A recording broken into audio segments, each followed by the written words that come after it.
Oh my fucking god, what do you mean not the laundry? I've been doing it every day! AmoriAlive, everyone, AmoriAlive. Also, how's the background volume? Is it too loud or too quiet? I feel like it looks like really low, but I guess that's what I had it on last time I streamed on the screen. But it's been a while, But AmoriAlive, everyone. Oh my, I cried a lot last night. So like, one eye isn't swollen, but the other one is. Like, I probably should have tried to ice it before I put makeup on, because now if I try to ice it and get the swelling down, like, it's gonna fucking ruin my makeup.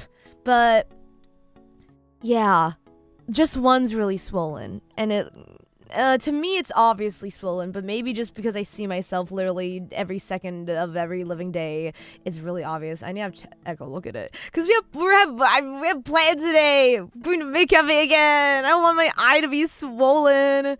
I'm gonna have to fucking wear an eye patch like the others. Oh my god, the curse of the eye patch is spreading. I'll have to tell that story later. But is it right? I know it's my left one. I don't know why, because it's not like I just cried out of one and didn't cry out of the other. But yeah, if Amoria cries to stream, you mind your own business, okay? We mind our own fucking business, okay? Okay, no one notices.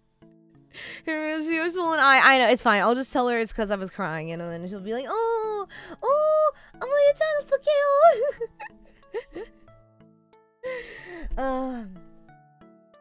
more people know you've been crying. Or that I fucking have an infection or something. Or that I got punched. Either of the above three. Or I can, again, tell the curse of the eye patch to her. Because I think the last time DK went, she had to wear an eye patch. But for a different reason, not because she was crying. And cries really, really, like, hard. and like squeezes her face muscles and then like overworks them and then wakes up the next day with like the swollen eye. That happens a lot anyways. Amoriha, as you guys may know, we are currently down to 2 out of 5 girls. At least I still have Echo. At least Echo's still here. For now, she's gonna leave me too. And she's not even a VNU streamer, but Artsy Amori friend is gonna leave me too. Like, I think, like, a little bit after Echo. Like, the post... I didn't even go on a trip. But the post-trip depression is gonna be probably the hardest in my entire fucking life. I'm saying goodbye to 5 people. 5 people! And Artsy Amori friend has been here since, like, the end of February, which is even worse. Like... oh. I think Echo's climbing up to bed. Like a slacker! It's directly in front of the AC. Okay, well, do you have anything to say to the Rams that came here expecting you to show up and then you died like the other girls?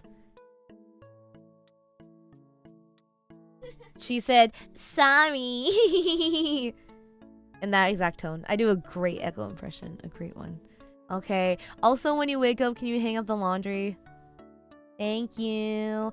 Wait, one sec. Let me mute this. Wait, one sec.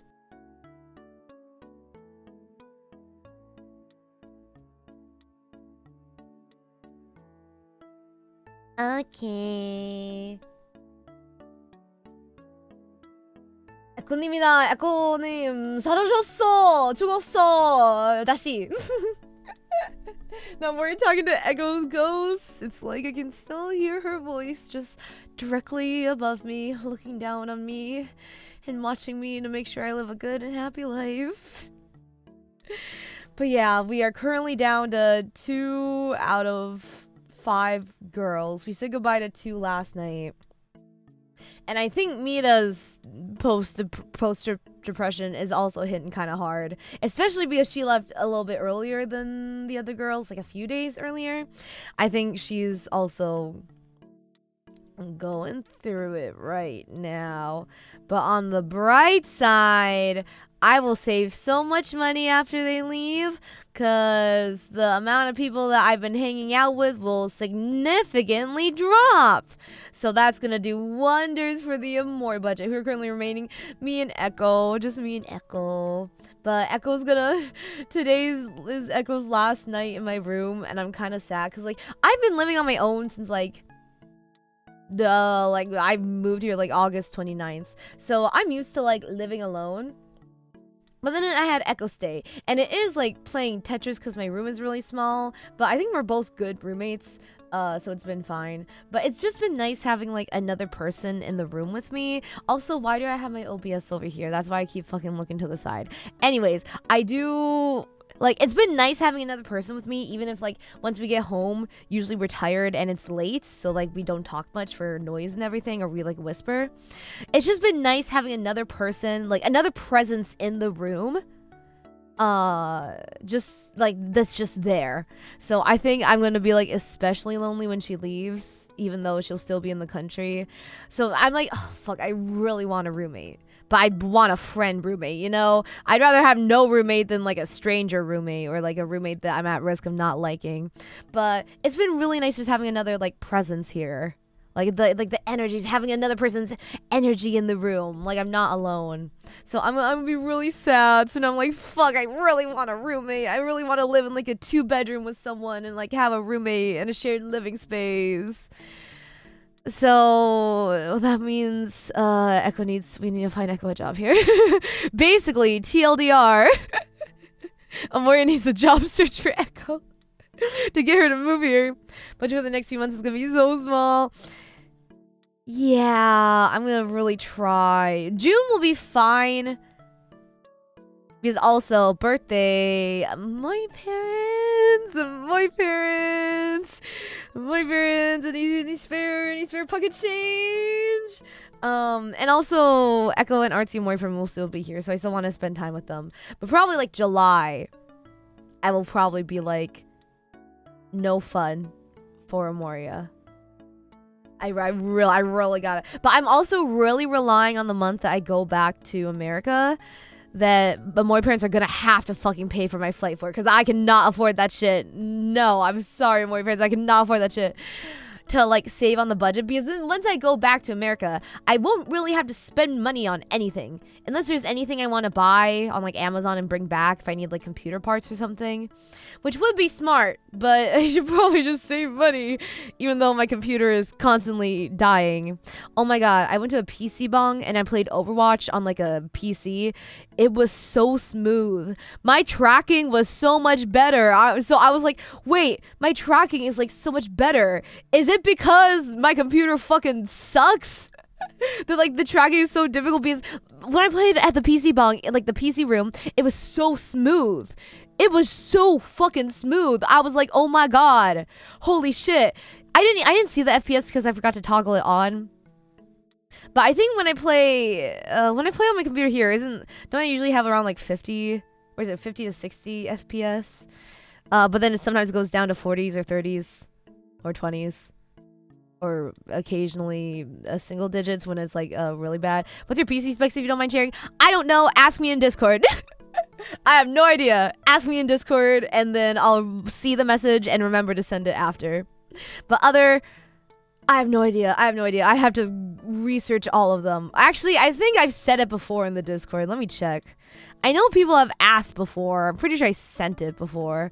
If I search like AMD, I think I'll find it. Oh, yeah, it's this. And I also have an SSD card, but both my memory and my SSD card are like over half full. And I tried moving and deleting things, but they're still both like over half full. So I also need to check that out. I also need to check out that. You know, Echo moves in with more. Actually, before Echo came here, I would always be like, Echo, if you move to Korea, want to be roommates? And she was like, no, our friendship will be tarnished. I don't want our friendship to be affected. But now the other day, she was like, yeah, I'd room with you. I was like, hell yeah. See, Amori's a good roommate. I'm a good fucking roommate. Did you empty the recycling bin too? I thought oh, sorry. For some reason, I thought we were going back to like talking about like, well, I went back to talk about roommates. So I was like, yes, I emptied my recycling bin. I just took it out a few days ago. Oh, that one. Yeah, I did. Yeah, I did. And it still didn't really, it's like about the same still. Because I moved a lot of things because my SSD is supposed to be where I hold all my games. But like it didn't really like, they're both like look about the same full. But anyways, Korea Zatsu, not computer Zatsu. Amori will fix this another day, maybe.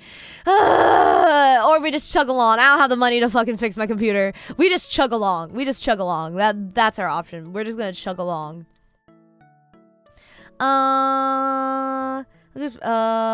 For your daytime with lag? I've been streaming at this time though. It doesn't, the daytime doesn't affect it at all, I don't think.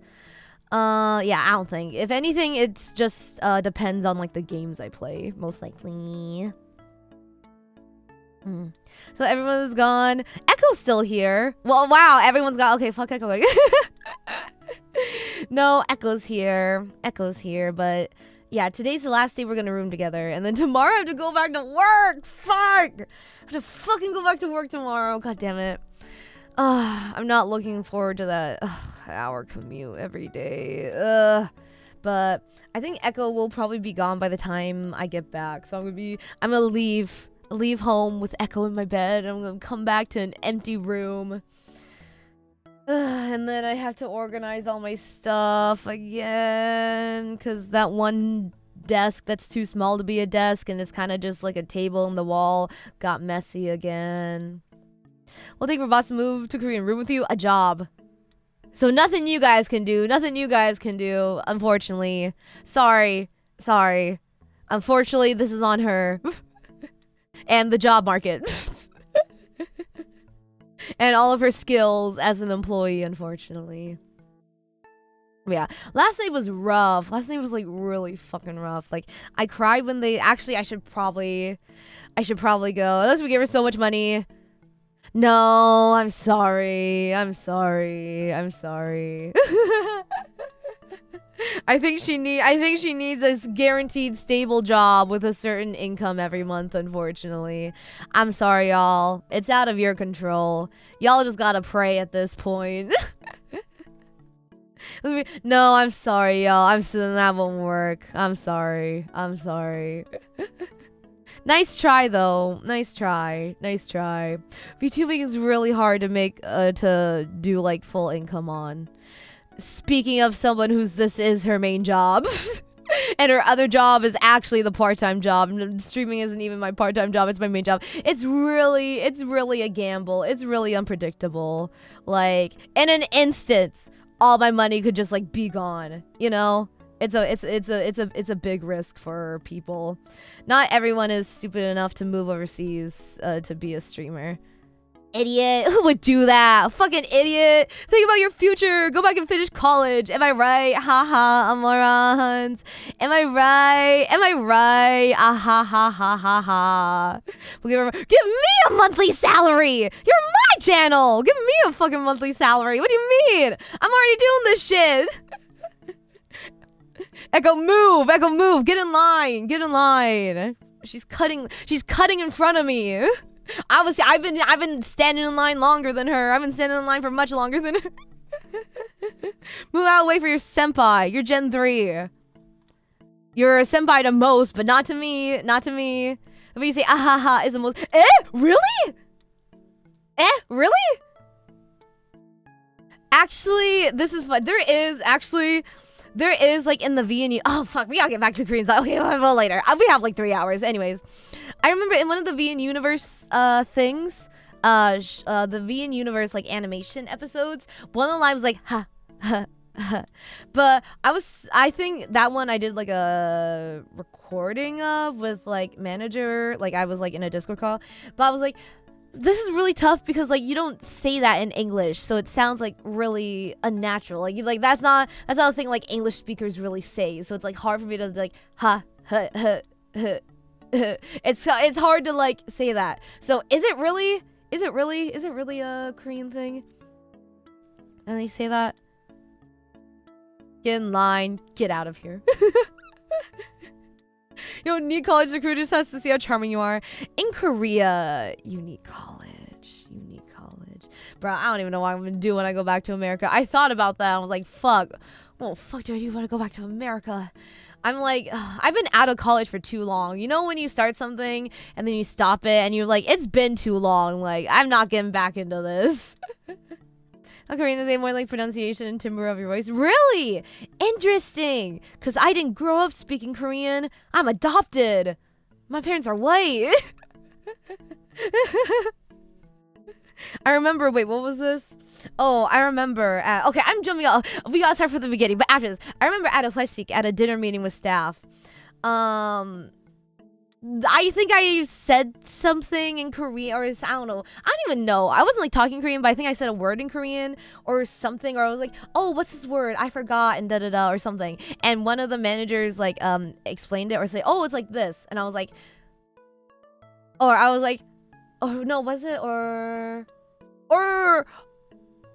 something. I don't know, something like that. And I'm like, I'm sorry I can't speak Korean. I'm sorry for being adopted. I'm sorry I was forcibly removed from my birth country as a baby. I'm sorry I was never taught Korean when I was little because my parents were both white and didn't know Korean. I'm sorry. And he was like, no.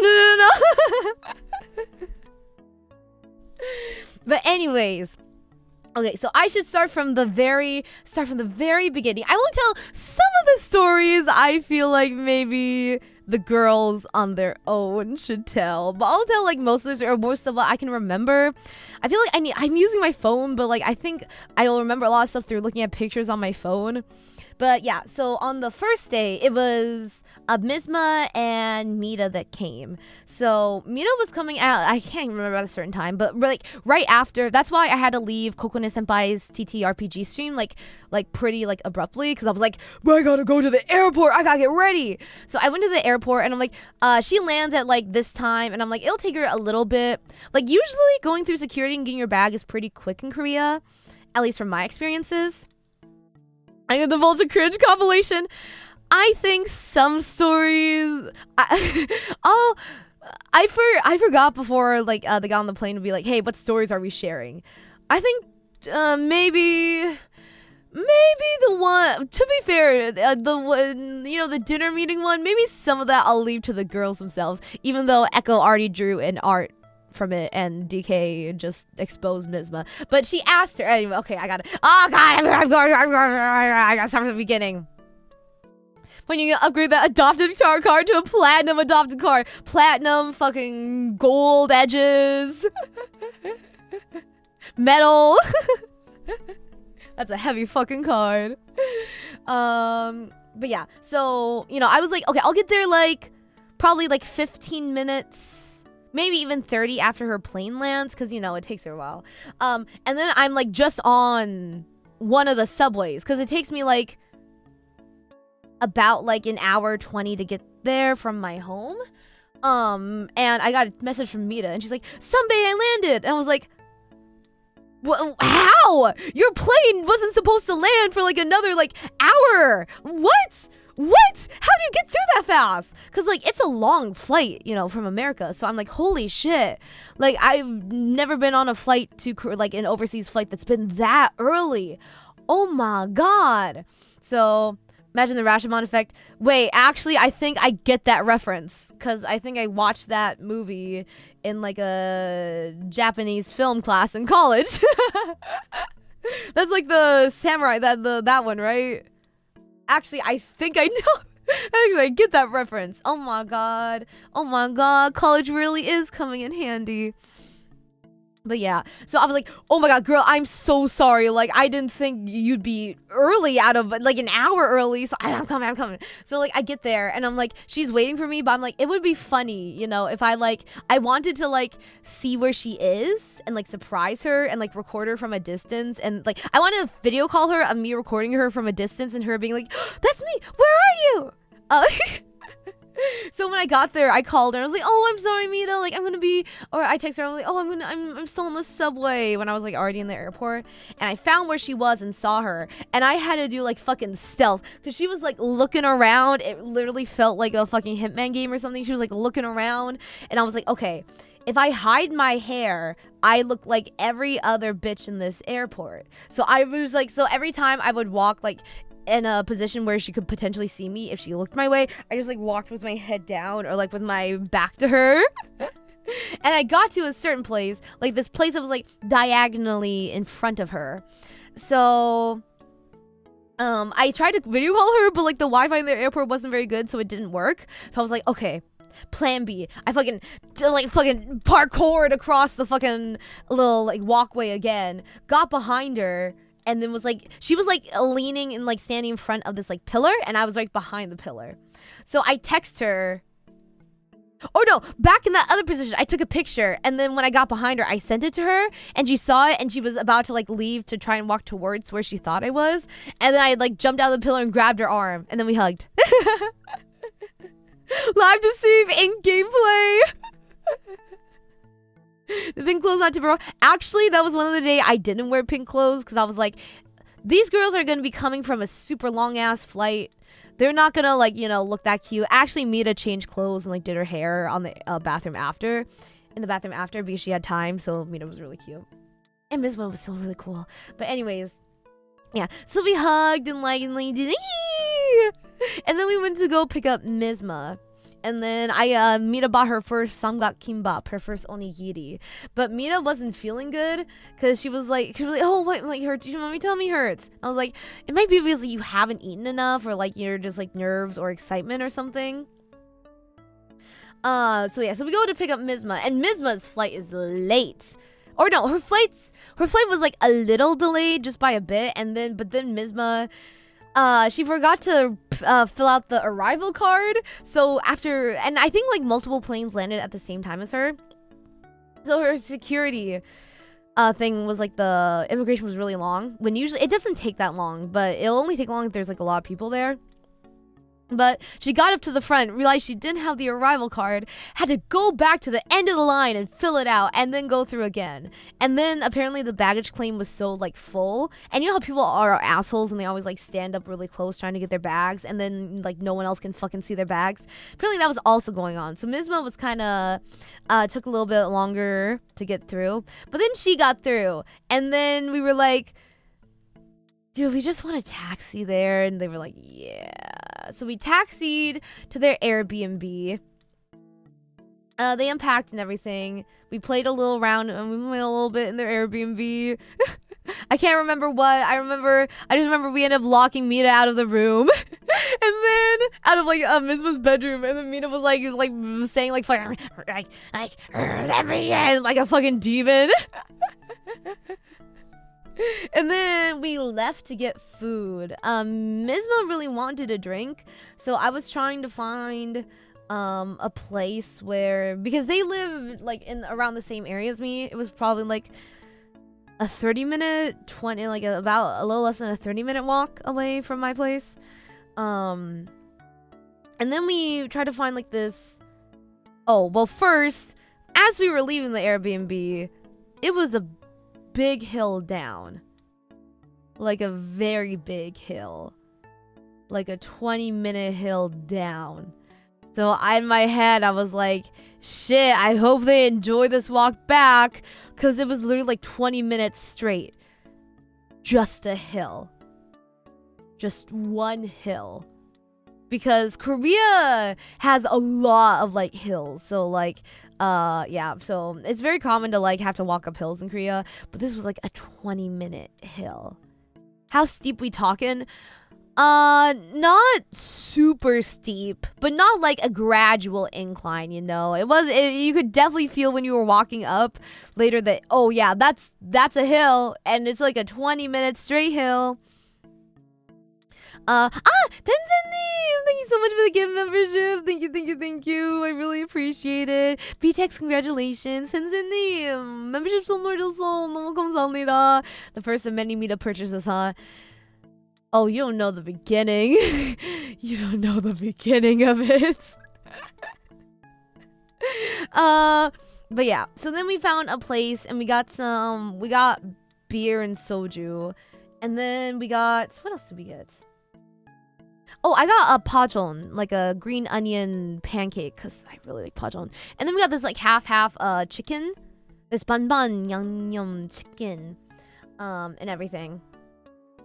And yeah, so I know that Twitter thread was something else. Wait, which one? What happened again? Twitter thread. Did they talk about it? Did Mita talk about it?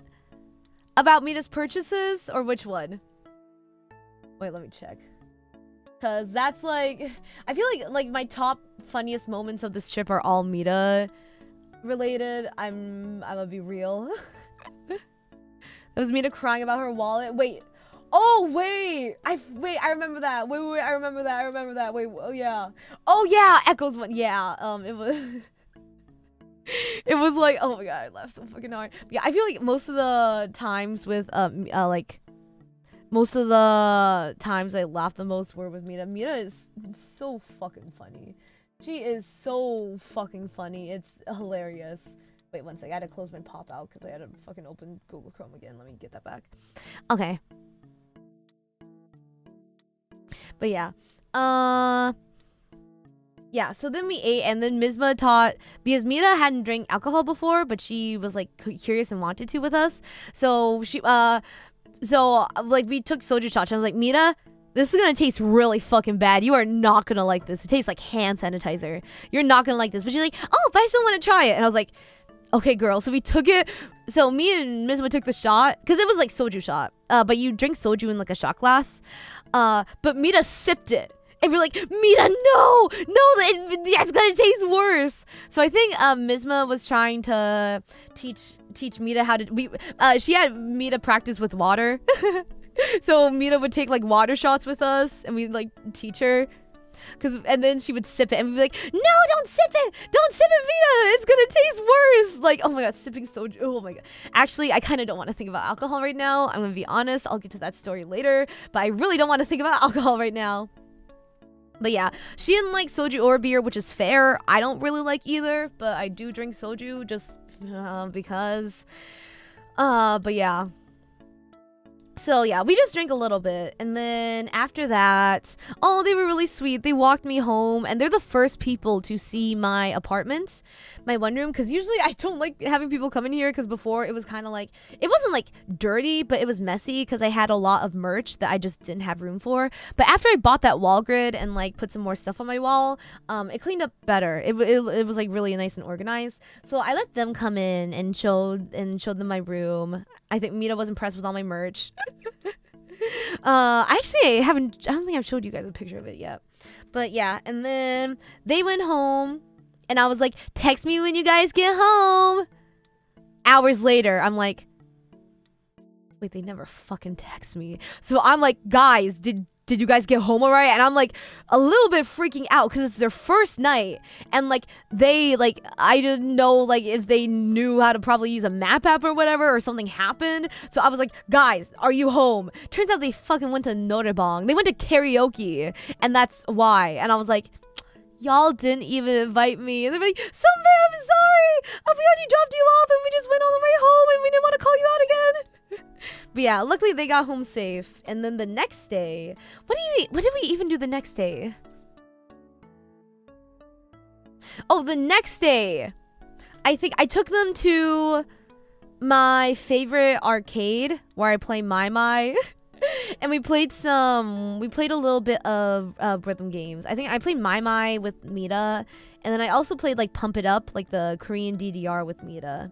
And then we did one of those like horror shooting things, which was actually like really kind of fucking scary because it was really fucking loud. We did that. What else did we do? Oh, we went to a collab cafe. I should have brought pictures, sorry. I feel like I didn't take that many pictures of like things we did. I just took a lot of pictures of the girls. I know some of the girls will redraw them. But we went to Kami-sama Kiss? Kami-sama no Kiss? It's some like older anime with like this girl and this fox dude. I never heard of it before, but before they came here, I passed by it and I was like, this looks like something Mita would know. So I took a picture and sent it in the group chat and I was like, does anyone know what this anime is? And Mita was like, yes! And I was like, yeah, I knew you'd know. So I forgot, we went to that. And yeah, we got some drinks and stuff. And Mita wanted something, but she was like, no, I'll resist. So then I bought it for her. I'm a good senpai. So we did that. And then, apparently, Mita, one of Mita's family members wanted a Yonsei jacket. So we went to Yonsei. And then I realized the store was closed because I forgot it was a holiday that day. It was like, it wasn't like, not like you know, like, it was like really big like Christmas or anything. But Korea has a lot of national holidays similar to America. So it was closed and I was like, God fucking damn it. Cause like, I think I've told you guys this before, but one time, when I was stressed about finding like a restaurant for me and Artsy and Mori friend to eat at, Artsy and Mori friend was like, Children's Day, I think so. It was like probably like, I think it was like May 6th. But Artsy and Mori friend was like, Amoria, my own enjoyment is not your responsibility. It is not your responsibility that I have a good experience or not. Because apparently she was like, her boyfriend does the same thing. And I was like, but it feels like my responsibility, which is something I kind of did the whole trip. But I try to get better at because I didn't want to stress people out. But I do make other people's experiences and enjoyment my own personal responsibility. So I really enjoyed this. This was probably like one of the best. I didn't even go on a trip, but I guess if we call it a trip, one of the best trips of my life. Like I really enjoyed spending time with all the girls. I think this is one of like the most like fun periods of my life. But I did stress a lot because I was like trying to make sure everyone enjoyed it. It was everyone besides Echo's first time to Korea, and it was Mita's first abroad trip. So I put a lot of unnecessary pressure on myself to make sure everyone enjoyed it and had fun. But let's see what else. And then we went to Maid Cafe for the first time. We went to Maid Cafe. And like Echo, we had a reservation for Echo too, but Echo landed that day, but then ended up eating like a meal. Her family relatives, aunt and uncle, Echo said, picked her up at the airport and then like got her dinner. So then she was like, I think when we were at Maid Cafe, she was at my house. So I gave her the address and stuff to go to Maid Cafe, cause like I've been there so much. I was like, I think like even though she's late and we already have a reservation thing for her, I think the maids will just let her up even though she's like super late. If I tell them like, oh, don't worry, she won't order anything, I think we'll just let her up, cause I've been here so fucking much. As I said, it's my second home. You wouldn't be Amoria if you didn't put unnecessary pressure on yourself. Ah ha ha ha ha ha ha ha. But yeah, the maids really, everyone really, like Mita, I've never felt this way about another person, but Mita is like a character with her charisma stat maxed. Like in Korea, like, okay, minus that Maid Cafe, just like generally in Korea, like store, like cashiers and stuff, they're not friendly. Like they're there to do their job, and you usually don't say anything to them except like they'll scan it. They don't even like say hi to like you put your items down, they scan it, they tell you the price, you put the card in, leave. Sometimes they'll ask if you want a bag or a receipt or you have a membership, and that's it. There's like no small talk. Yeah. But like Mita just charmed everyone. She literally has maxed out charisma. It was wild. It was fucking wild. Oh my god. Like so many times. Like one time she was talking to like a fucking Paris baguette clerk, and she was like, oh, hello, and then she gave her the money, and the server was like, oh no, I need 10,000 won more, and he was like, oh, okay, don't worry, I got it, here you go. And she was like, oh no, oh, I'm sorry, I'll give you more. And the store owner was like, 괜찮아요. Like you know that people like customer service people don't talk like that. Even if they're like really good, they don't like talk really like cute. Like you're like, 괜찮아요. She's like a child, like, you know, like Mina's like a cute little kid. Like store owners only do that probably with kids. But Mina's charisma was just so high. It was so high. And then like I looked over at the store and she was like smiling at like this, and I was like, what the fuck? And like another time we were at a barbecue, and it was like one of those grills where it was like the wire mesh, and like it was really fucking finicky, because I grilled meat there like at similar like grills, but this one was just a mess. So like the fucking like worker like came on and was like fucking fucking like, no, turn it, lecturing me. And then Mita says something, and then he like giggles. He literally like giggles. And like another time, we were in a taxi, and the taxi agencies are usually kind of grumpy.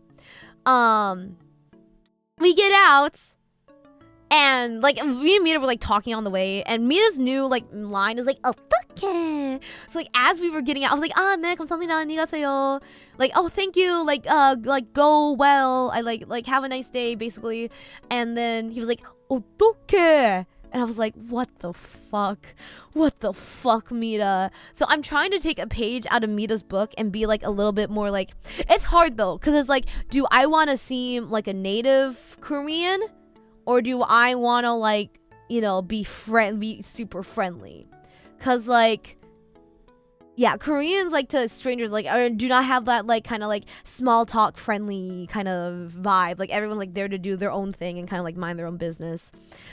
So I've been trying to be a little bit more like, instead of being like, 네, 감사합니다, I'll be like, 네, 감사합니다. Because I'm like, Mita, I gotta learn the secrets of Mita. I gotta. But yeah, it was really cute. But yeah, so like the maids were like so fucking obsessed with her. Mita, like the maids even like tried their best speaking in English to Mita. They were just so fucking obsessed with her. It was fucking insane. But yeah, my Amori maid was working that day. She was working that day, so I got to introduce them to her. But yeah, it was really cute. It was really nice. They really enjoyed it. And then near the end, Echo came and was like waiting on the stairs. So like I was like, oh wait, one second, I'm gonna go outside and get Echo. Look downstairs, and like it was like a K-drama moment. I was at the top of the stairs and she was at the bottom, and we ran towards each other, and I tried not to like push her off the stairs. I was kind of worried about one of us falling, and we hugged, and I like introduced myself to her aunt, and I was trying to be like really polite. I was like, 안녕하세요, and like fucking bowed. Because I was like meeting the in-laws. I was really trying to make a good impression. But yeah, so then I took Echo up. And one of the maids that I've seen so many fucking times, I explained to her, and she's like, oh yeah, of course. So I was like, yes, regular privilege, cute girl privilege. And yeah, and then Mizma and Echo got to meet, and then Mita and Echo got to meet for the second time. And then after that, oh, I took them to an izakaya that I've gone to a lot, kind of near it. And we had some food. We had like butter garlic fries, and then we had like, what was it? It was like a cream curry thing that was like really fucking good. I really like curry. So yeah, so we had that. We drank a little bit more, and I think, is this the time where Mita realized, I think Mizma told Mita to like plug her nose when she takes the shot, and it worked. And I told her. Oh, sorry. Echo told her to like hold her nose when she takes the shot, and she did, and then like we told just Mita to like eat something right after to cover it, and it like worked. And then Mita became like a fucking pro. She became like a pro. But yeah, we only drank a little bit, and then we went back home. What did we do the next day? The day that DK came. I need to look at the calendar I wrote. Oh shit, I forgot! That day before we went to May Cafe, me, Mizma, and Mita got a color analysis. We got a color analysis for the very first time. So yeah, so it was really cool. We were all like, I think me and Mizma were really worried because we both have our very set aesthetic, and we were like, if she says it doesn't fit us, we're just gonna have to call this a sham and like call this like a cash grab and like a scam. But I ended up going first, and well, at first when she analyzed her skin, she did a thing that she held something up to our face and it analyzed if we were cool or warm toned, and we were all like cool toned, and I was like, well shit. Because I was like, I wear a lot of gold. Like, I don't like silver. I like gold, like jewelry. And I know, like, if you're cool toned, you wear silver, or silver looks better. And if you're warm toned, gold works better. So I was like, fuck. Yeah, I went first. And, oh, wait, it's on my fucking phone. God damn it. Anyways, my color analysis ended up being, I look good. I think it was like one sec. I'ma just look. Where is it? Oh my god, I have so many fucking pictures. 1 second. Oh my god, there's so many. Oh my god, I took so many pictures. Oh my god, my camera roll. Oh my god, it's still going. Okay. Mine ended up being a spring pale. So it's like very like light pastels. So I was like, that. She said that was my best color palette. So I was like, oh hell yeah, oh thank God, spring pale. But I think wait, what were the best colors she said I had? Wait, I have a paper somewhere. I forgot though, but I think she said it was like a spring pale. Wait, let me fix this really quick.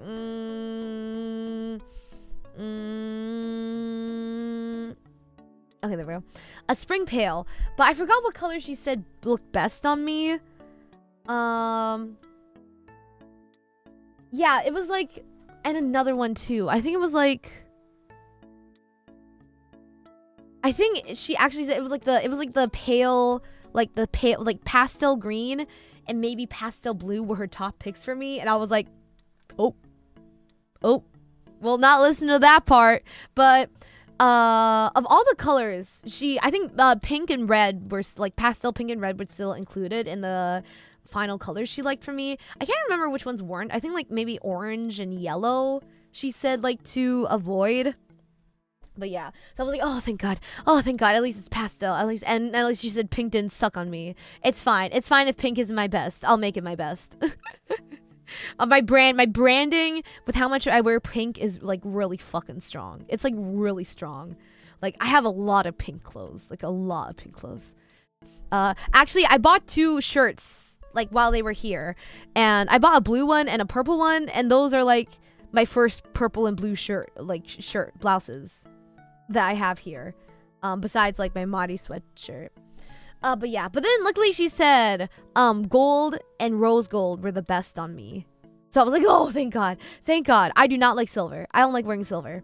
I have some silver things, but I heavily prefer gold. Nowadays, it's stuff I bought before. Nowadays, if I buy jewelry, I usually like won't buy it unless it's in gold.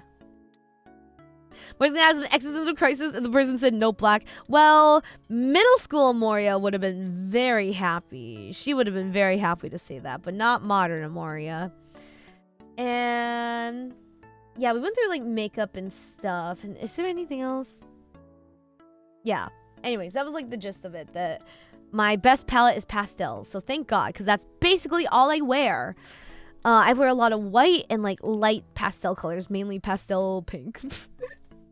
Okay, but yeah. So then the next day, what did we do? We picked up DK. But what did we do before? You remember what we did before you picked up DK?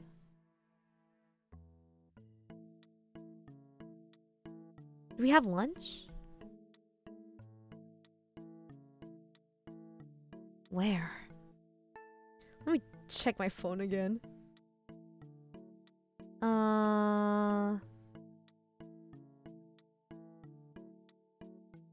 I think we might have went shopping like a little. Ah, god damn it! 1 second, fuck.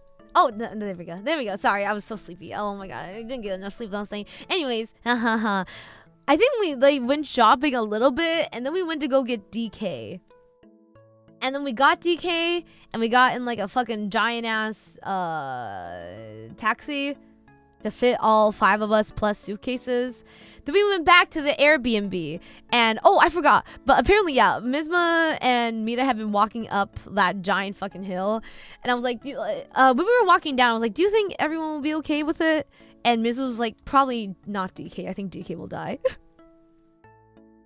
So when we went up to the Airbnb, I think a lot of us slept on the way, but we got up to the Airbnb, and I was like, or before, I was like, let's not tell DK about the hill yet.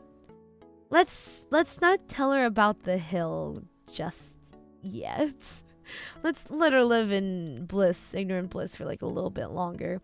So after that, I took them to like an all-you-can-eat Korean barbecue place, and this is where everything kind of goes wrong. So I was like really stressed because we were like 5 of us, so we had like 2 grills. So I was like, okay, looks like I'm grilling, but it was really like, I don't know why the grill was so finicky, because I've gone to like it's like basically Myeongrun Jinseokgalbi, you know, the one I always talk about, except a different name. Like the fucking, they had like the fucking like side dishes were all the same, like the set out looked the same, like the fucking like the booths and everything looked the same. So it was basically Myeongrun Jinseokgalbi, and I've gone there so many times, and I've gone there alone and grilled for myself. So like I know how to like fucking grill at Korean barbecue because I've gone alone. But it was just not working out. Like the grill was so finicky. It was not working. There was so much smoke. I don't know why ours was so fucking finicky. And like the worker, probably manager guy, kept coming over and like kind of like lecturing me, and I was just like really stressed. And I'm kind of embarrassed by this in hindsight, because like Amoria was really stressed. I was kind of stressed. So yeah. I was a little stressed. I was like so embarrassed and felt so bad. I sent like an apology letter. I already apologized to Mita. Mita was like, no, Sambe, you like care so much about this trip, and you're like working so hard to make sure we all have a good time and da da da. And then like I just met DK that night, so I was like kind of embarrassed. So I was like, hey, tell DK I'm sorry for like fucking stressing out so hard over the barbecue. And Miz was like, Sambe, it's okay. We just want to make sure you have a good time as well. I was like, I'm sorry, I'm so stressed all of the time, I'm sorry. So I was like, okay, I'll try to be more chill from now on. But I was just really stressed because I was like, I want to make sure everyone was eating, and it was like cooking really slow but also fucking burning. But I just want to make sure everyone got to eat because people hadn't had dinner and people were hungry. But yeah.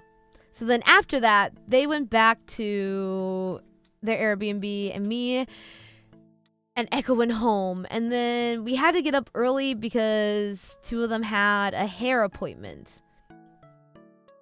So they went to their hair appointment, and then me, Mita, and Echo like went to this like nice little cafe. And it was a nice cafe, but it's just one I just randomly found. I was like, oh yeah, that's close. Let's go there. Oh, wait, one sec. Ooh. Wait, what's...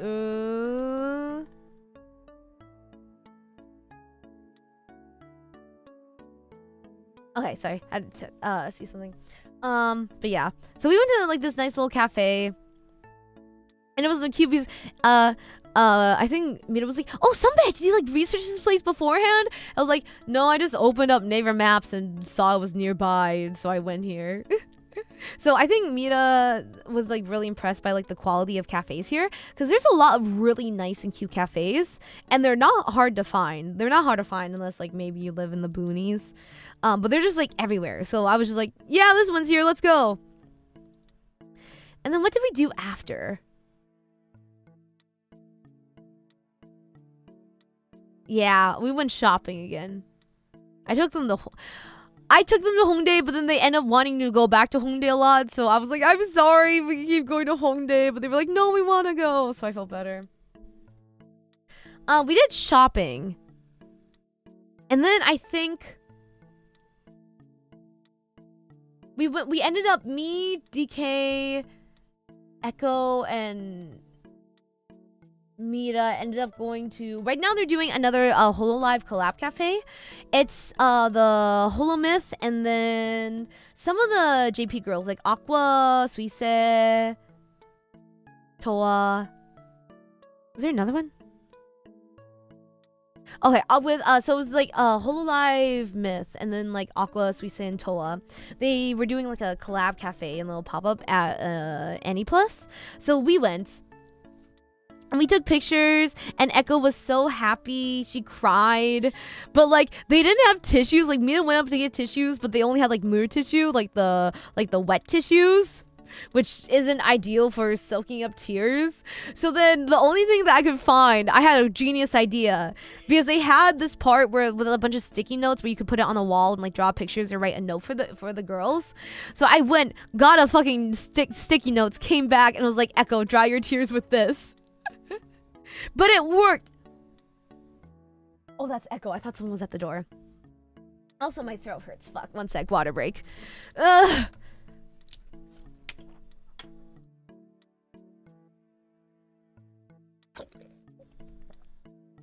I just got water on my disc and slightly on me.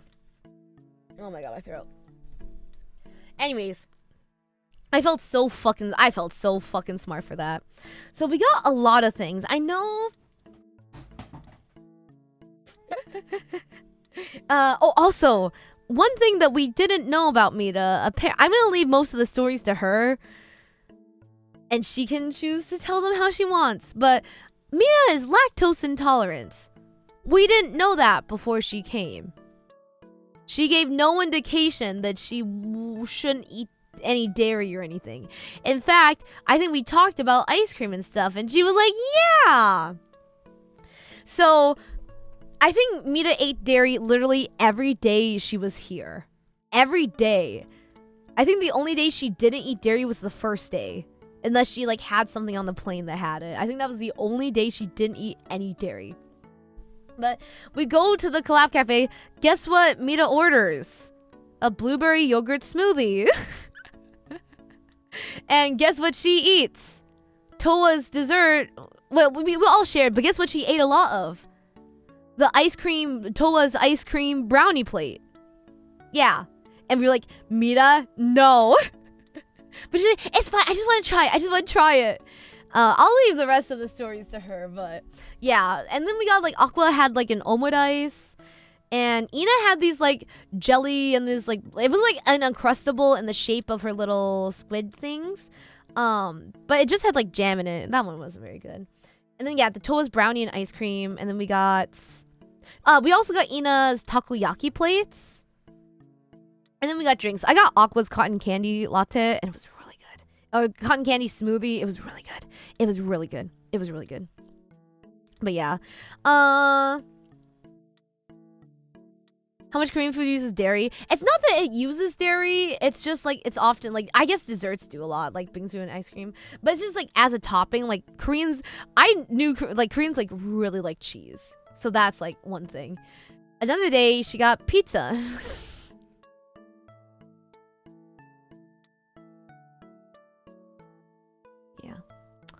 Oh, Mina.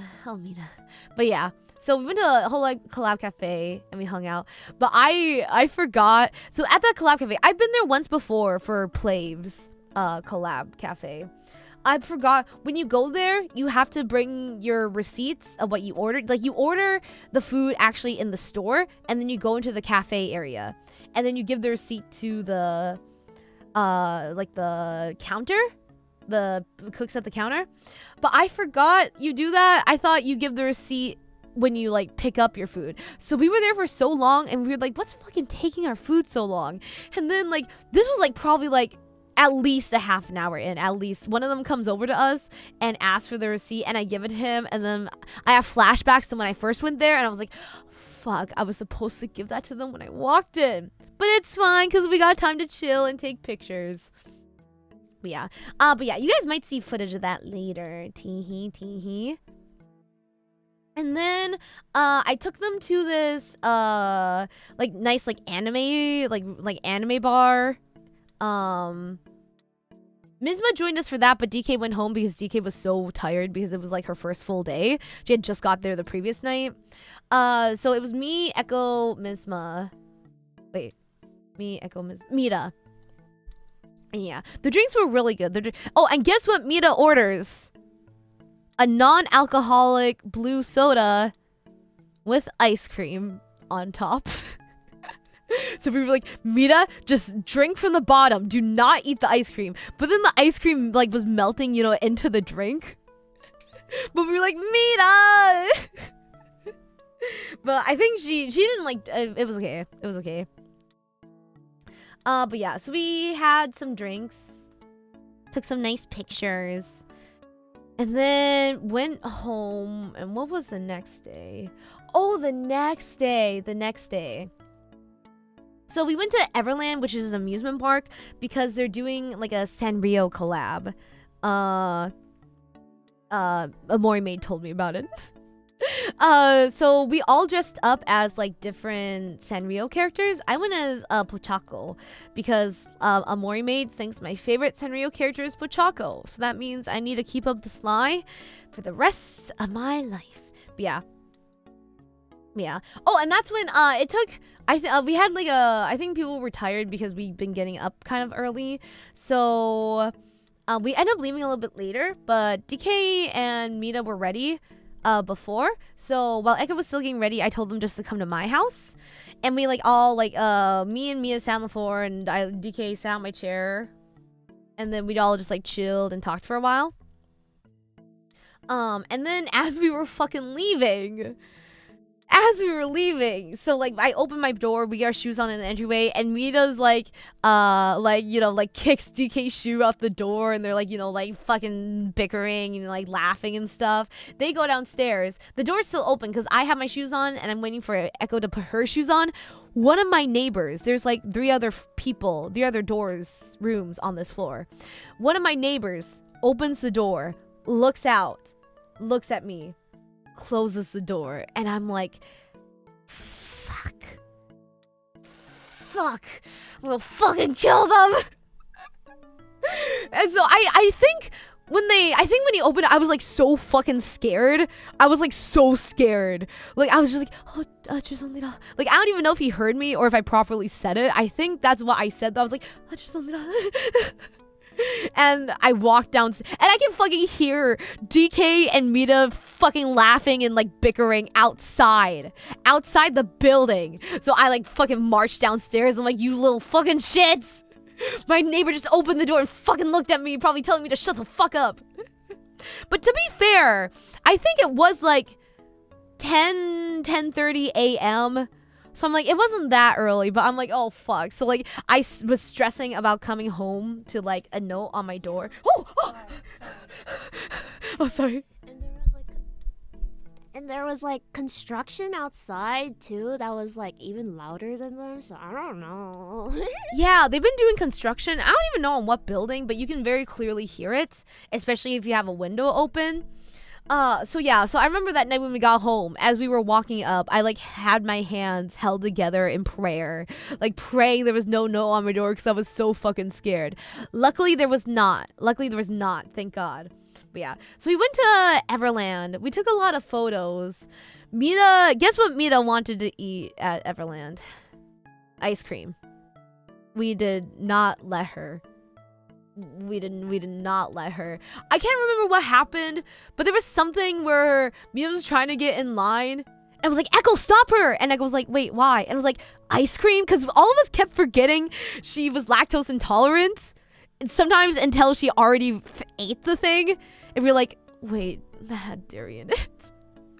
So I was like, Echo, get her. And I was like, lactose intolerance. And Echo was like, grabs Mita's arm and just like drags her away, like nonchalantly out of the ice cream line. I was like, Mita, we can get you like a non-dairy popsicle or something. But yeah. So we had food there. They devoured some chicken skewers and everything. I got churros for everyone. Good food. And then I don't know what amusement parks are like in America, how long the waiting room is, because I haven't really been to any besides like the fair.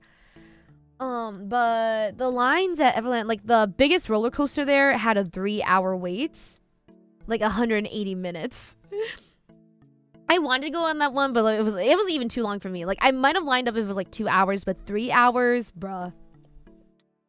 So then we ended up going on this other roller coaster. I think it was like the Rolling X something.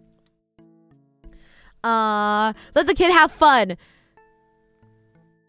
I'll let Mita explain it, but she had to go to the bathroom every fucking day. Like, trust me, it wasn't just like, oh, my tummy's a little grumbly now. Like, it was not fun. Like, oh my god, there would be times in the taxi that she would be like, oh guys, I really gotta pee. Or we'll just be walking down to our next destination. She'd be like, she bends over, clutches whatever is nearest to her. She's like, guys, I need a bathroom now. Damn, you're just outing her. I was like, let Mita. Okay, I know everyone needs to go to the bathroom every day, but I mean, like, it was really, like, really bad. Like, it was not fun for me. Like, it was just like a little bit of an upset stomach, fine. But like, Mita did not. And every time after, Mita was like, I can't eat any more dairy. And then like a few hours fucking later, like sometimes not even the next day, sometimes later that day. I remember. Okay, now it makes sense. Yeah, I was avoiding talking about it, but Echo just aired out all our dirty laundry. So this is all Echo's fault. But I remember one time. It was when me, DK, and Mita were in a taxi.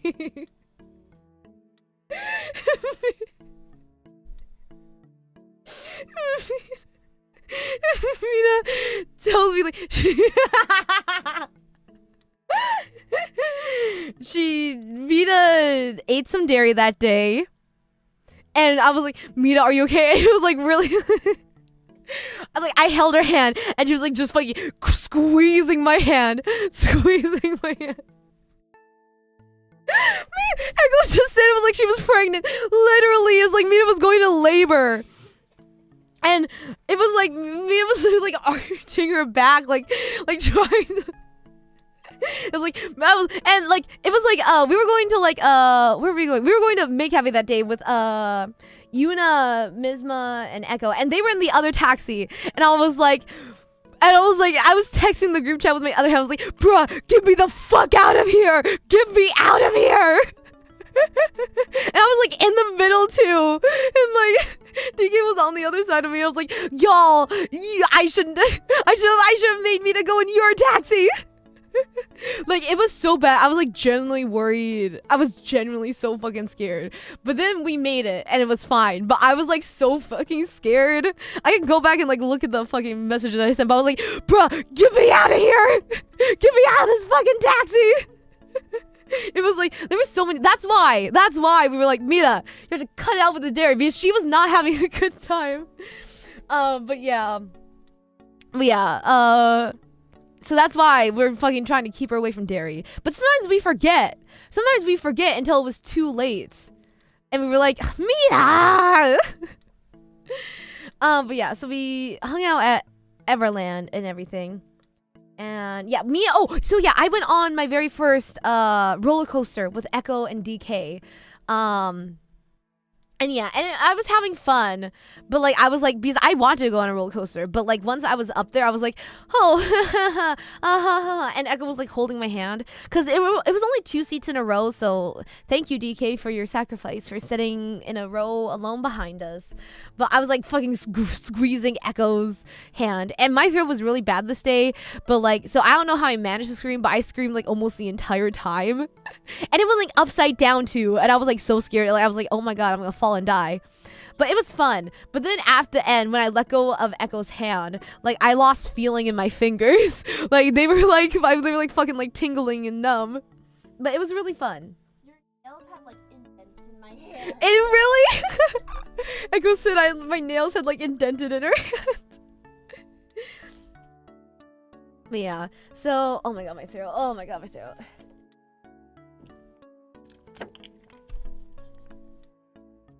And then we went on one ride after that. It was just like this, like it was kind of a little bit like a ride for kids. There were some adults there, but it was mainly for kids.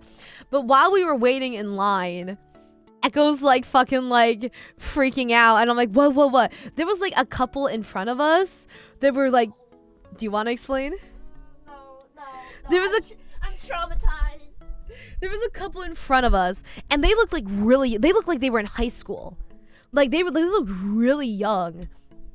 Like the guy especially. But I didn't see, because as you know, Amoria doesn't pay attention to her surroundings. But they were like fucking like she had like her face in his like neck and stuff. But Echo said at one point she put her hands like under his shirt and was like rubbing at his nipples. So they were like fucking doing PD the whole time, and was like, "There's kids here, man!" And I'm like, that's like one of the angriest like ever seen Echo. I was like, oh. But yeah, because I'm like so unaware of my surroundings. Like I did not notice this at all. But yeah, so we went on the ride. And after, it was so funny. DK, like, wasn't paying attention. So, like, we told DK after. And Echo was like, it's the couple in the gray behind us. And DK just, like, whips her head back. Like, it like, just whips it back. Like, not even, like, just fucking whips her head over her shoulder and looks at them. It was so fucking funny. But yeah, so yeah. So, yeah, we went on that ride. And then... we went home, and I took them to like this tteokbokki buffet where you can like choose the sauce and stuff. It was really good. Me and Echo want to go back. But it was really good. Yeah. But yeah, I think everyone was dead. Luckily, Mita wasn't very hungry, so she had like a lot of the side dishes, because I think like Mita's really not good with spice. Mita's really not good with spice. And we even did like a not super spicy one. But so she ate a little bit of it, but it was like a buffet, so they had a lot of sides and stuff. So she had a lot of like the fried foods and stuff. And we ate, And then we went home, but DK and Mita stayed out to like go to the convenience store, and they had their Yakuza moment, which I will let them explain because I was not there. But later that night, they texted us and were like, we just had a Yakuza sub-story moment. And I was like, oh my fucking god, what happened? What happened? And then the next day, what did we do the next day? Oh, the next day. Oh yeah, and the previous day, Mizma just stayed back because she was sort of exhausted because we've been like going out early and staying out late. Mizma had a nice little rest day, and then the next day, for some reason, I could only book for 4 people. So Mizma was like, oh yeah, I don't really care about tea. You guys can go ahead. So thank you, Mizma. But I guess I understood why they only let us book for 4 when we got there. But we went to, DK really wanted to do like a fancy afternoon tea at like a nice hotel. So it was like a Sakura themed one. So we went to like this nice afternoon tea, and I like felt really awkward because like okay, you know, in like the K-dramas or like the anime or manga or whatever, where it's like the poor girl and the rich guy, and like the rich guy takes her to like a fancy party or something, and the poor girl is like, I feel so awkward and out of place. I don't belong with these people. And I'm always like, boo hoo hoo, roll eyes, like, oh my god, girl, enjoy being rich. I felt the exact same way because I was in like my Ryo-sangata. I wore a lot of my J fashion Ryo-sangata, so I was in like a Liz Lisa dress. Like the little just with like fucking strawberries on it and like a bow. So I felt really, it was so funny though. We all had such different styles. DK was dressed like kind of like a little like, I don't want to say schoolboy, but like had like a little like black sweater vest and like shorts and stuff and like some chains.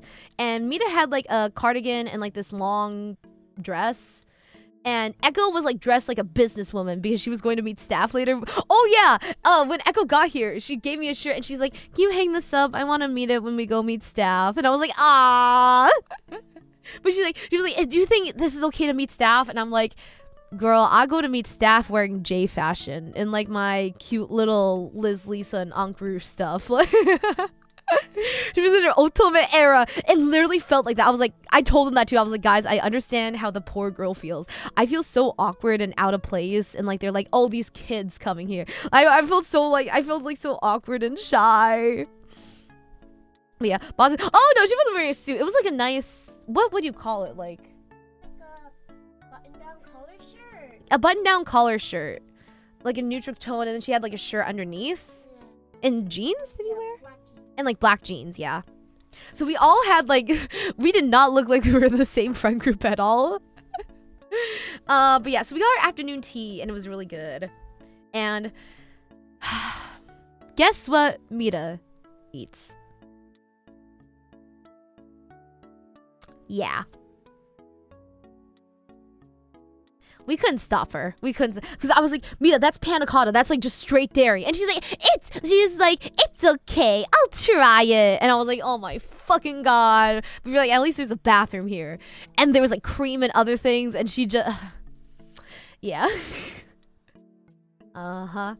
But they had some savory like sushi ones as well. There was one, it was like this like salmon like in like a tuna roll. But it was like mint salmon. Or shrimp. It was mint salmon or shrimp. It was really fucking good though. It was and I don't even like cucumber, but it was really good. And the tea was really good too.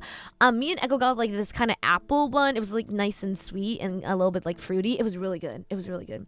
So like a generic JRPG party, yeah. Especially Mizma too. I think like some days me and Mita sort of matched.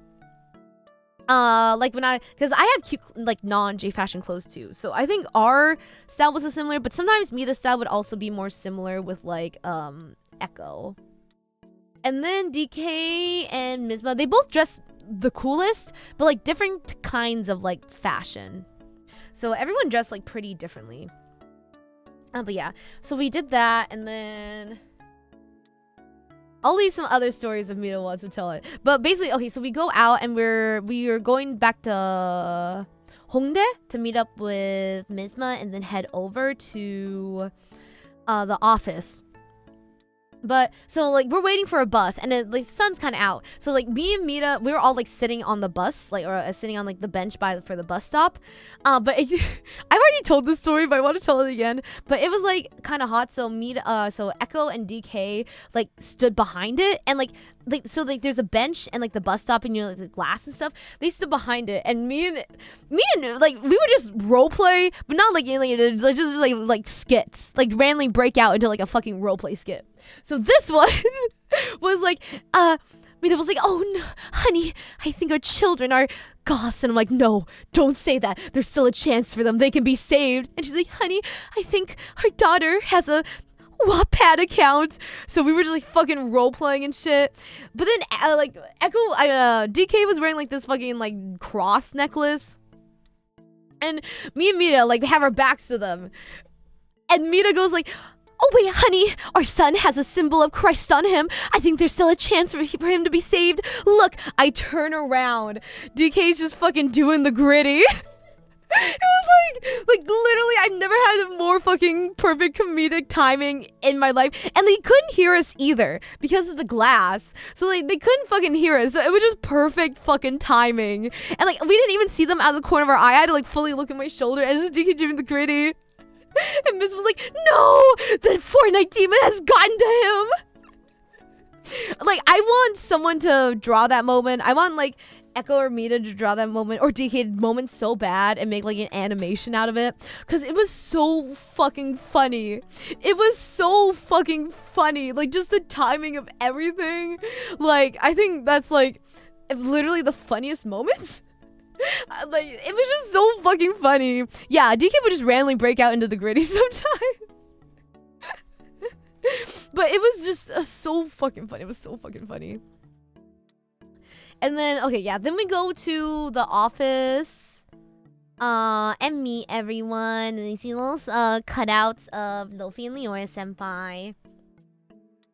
And what else? We talked to like some of the staff and they were showing us like some secret stuff. So some of the staff went ahead and then we met up with them and they took us to this really nice unlimited like a beef barbecue. It was so good. It was so good. I want to go back. Me and Echo might go back. It was so good though. But yeah. So like as you can see, people are drinking. And some people learned their tolerance for the first night.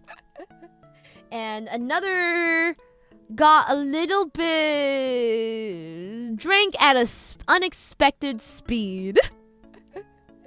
So yeah, but it was good. Yeah, everyone was safe. And so DK ended up leaving because usually like for like stuff like that, like you go to like Icha or like even like Samcha.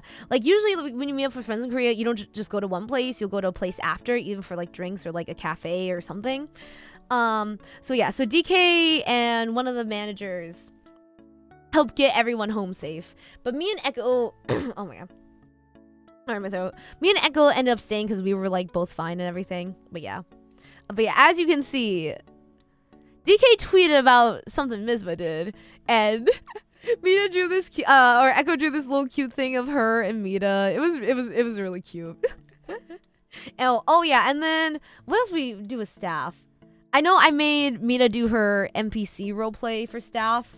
Because I was like, Mita, show them the thing, do the thing.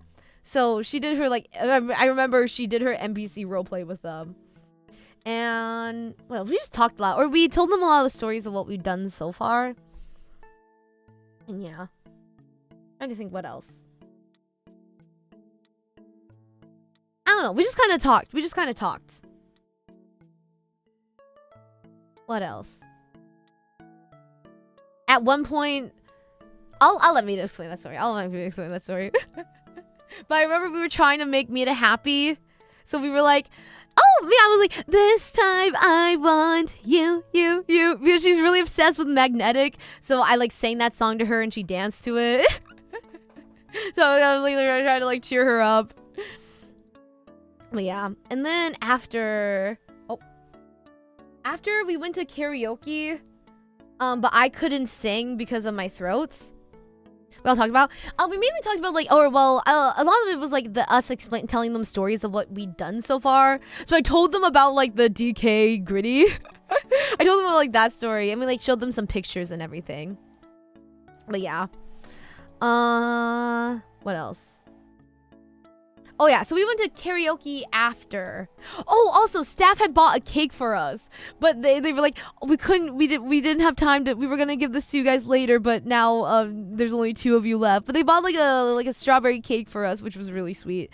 So, yeah, so we told, but Echo doesn't like cake. But Echo pulled an Amoria and was like, oh my god, thank you so much for the cake. We'll eat it later. And then later was like, I don't like cake. If I had a nickel for every time staff got us food that we pretended to like but secretly didn't like, I'd have 3 nickels, which isn't a lot, but it's weird that it's happened 3 times. But yeah, so we really, we'll bring this to like the off collab so we can eat it with everyone. But yeah, they went to karaoke and I really wanted to sing, and I ended up singing one song because they sang The Sixth Summer by Plave. So I sang that, and then one of the managers was like, and I was like, I'm sorry, that was my only song. I promise I'll rest my throat. I'm sorry, just one. It was just one. It wasn't even the full song. It was just half the song. Please forget. I'm sorry. I just like couldn't resist because the people that put on the song didn't know it. The staff that put on the song didn't know it super well. So I was like, I'll take over. And then the rest of the time I had to shut the fuck up to rest my voice. And then after, we went to a bar with darts. It was the same one that we went with Leora Senpai. So we drank, got to talk to like the staff one-on-one because some of the staff had left by then, so it was like a slightly smaller group. And then we played darts. It was like 2 staff and Echo versus 2 staff and me. And I think it was best out of 3 games. The first round, they won. But then, like, something changed. Me and the other staff, like, fucking upped our game. I was, like, doing decently good for... That was, like, my second game of darts in my life. I've only played it once before with, like, Amoripa and Amoribro. But we were, like, fucking going at it. So we won the other 2 games. So, hee. She came home and not eat it. At one point goes to you. No, but I mean, it happened again with something else, but I just haven't told that story. But no, I mean, I know I said like every time, like she told Steph, like, oh my god, thank you, this looks so good. Yeah, I like strawberry. Yeah, I'll eat it when I get home.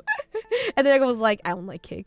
So I'm saying she like lied to staff to like, you know, like not be like, I hate cake.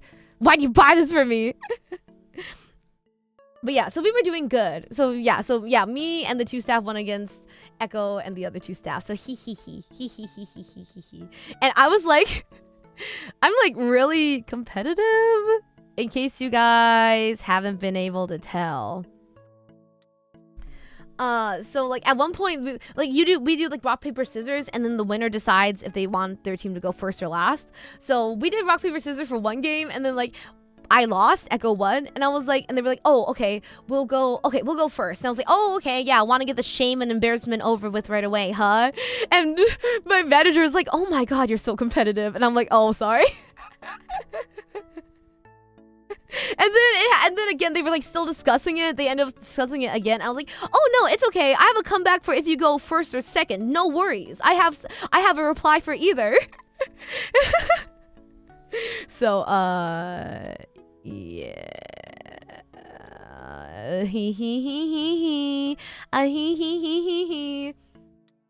So yeah. So we drank a little bit more and then went home. We got a taxi home. And then the next day was our off collab. So we went and like set up everything and yada yada yada yada yada yada. We did an off collab. You guys saw the off collab. And then after, we were just like playing around and stuff in the office, and they left a bunch of sticky notes, but I was literally the only non-fucking drawer in the entire fucking off collab. Mita draws, Echo draws, Misma draws, DK draws, Amoria doesn't draw. So I was like, y'all fucking suck. I fucking hate your asses. So like, I know like, Echo and Mita left like a note on manager's computer, and I felt left out, so I drew one as well. But it was just like it was like as we were leaving, so I wanted to do it really quick. Oh, actually, that was the previous day, during the dinner meeting, before we left for the dinner meeting. So I literally drew like a stick figure and like pigtails and just like slapped it on the computer. You are a Vincent Van Gogh. I have a sleeper artist build. So yeah, I was like, I want to draw too. I wish I could draw. So yeah, we did that. And then they were very nice and bought us food after the off collab, like pizza and chicken and drinks and stuff like that. Drinks as in like Coke, like a bottle of Pepsi that we demolished. And yeah, but they bought us like a lot. We couldn't finish it all, and I felt really bad because they just threw it out afterwards. But I'm like, I'm sorry. We ate a lot for like the off collab, like a lot of snacks. So I think people were kind of full, but it was really good. It was really good. The chicken was really good. Yeah, so yeah, we ended up staying out longer than we thought. So then after we taxied home, and then the next day we met up with, okay. Someone called that out as your post. I saw it. Actually, I didn't even notice it was included in like the picture staff took until after I saw like someone like, yeah, in the comment or in the replies. And I was like, oh my god, they included mine. But yeah, the next day we went to Mangwon Shijang. We went to Mangwon Market. And like Mita's so cute. Mita brought this like little portable mic that clips onto her shirt that she can plug into her phone. She used it twice. She used it 2 times. But it was so cute. But yeah, we got a lot of food at the Mangwon Market. We did get this like chicken cheese thing. And then we got like these Korean strawberry raspberry things. And then we got, oh my god, we got these mini deep fried soft shell crab. Those were so fucking good. Oh my god, I fucking love soft shell crab. They were so good. But Mita was kind of freaked out. Mita was like freaked out because it's in the shape of like a mini crab, you know, because it's like soft shell. They just fry the whole fucking thing. So Mita was kind of creeped out. But me and DK like fucking went at them. What else? We got like hotdog. We got like the regular one with like the brown sugar and stuff and syrup, and then one with like japchae, these like savory noodles in them. What else? And then they tried like there's like the popular like food that they like tourists really like to get. No, not just tourists, but you know, it's always in like the touristy areas. It's like this rectangle of ice cream with marshmallow on the outside, and they torch it in front of you. Oh my god, my throat hurts so bad. Fuck. Sorry about that.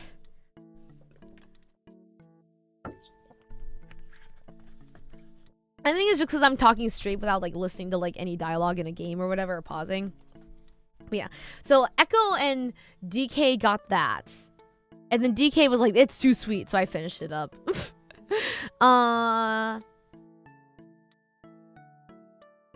all we got. And then after that, we went back to Hongdae.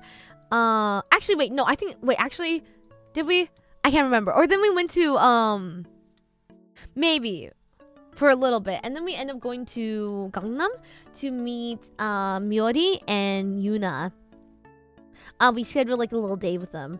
So like we were gonna go, so Mio had made reservations at this like nice like Pyongyang naengmyeon place, like the cold noodle, this famous like cold noodle place. But we met up a little bit before just to, like hang out and do stuff. But like there's like this in the Gangnam station, the subway station, there's like this underground shopping center in the subway, which is like a lot of like cute clothes. So the girls like were looking there, and I was like, Yuna was late, and we were a little bit late too, but Mio was already waiting for us, so I texted her. I was like, hey, you wanna just come down here? I think it might be a while. So they did some shopping. Mita got a lot of clothes. But they were cute, and also I think some of them were on sale. I hope DK doesn't break. Oh my god, I forgot. We were at my place, and we were sitting, like, Mita and I were like fucking just like randomly like dancing to Magnetic because Mita started and I followed. And then DK was like, wait guys, I know a K-pop dance. Stands up. I push her back down onto her seat, and I'm like, no. And she's like, you didn't even know what I was gonna do. And I was like, Gangnam Style. And she was like, oh, okay. I was like, what other fucking dance would you do, DK? Oh my god. But yeah. So we did some underground shopping. People bought like some new clothes. And then we went to like bruh, we ended up going to we went to the Kakao Friends store. And we all got like a little plushy keychain. We all got one. And we took a picture after. I should upload that picture later. But it was really cute. Everyone got one. I think Mio got Chunshik. Misma got Ryan. I bought that to her as a gift. I got, like, they have these like, retriever and Maltese. I got the Maltese, and then Mita got the matching retriever one. Echo got this some bunny thing with a tomato hat that I don't know the name of. DK got this little duck thing that we said looks like her. And Yuna, I think Yuna got a peach. I think. Yeah, and then we all lined them up and took a picture of them after. But yeah, so we went to this takoyaki place for Misma. But I was in one of, you know, my horror trauma with takoyaki. So I was kind of like, I don't think I'm in the mood for takoyaki. So I just, I had one because they were like, oh, we know if you take your, like, your throat meds, you can have it and don't take it on an empty stomach. So I had one. But I'm kind of in like I have to be in a specific mood to be up for takoyaki. After that food poisoning incident.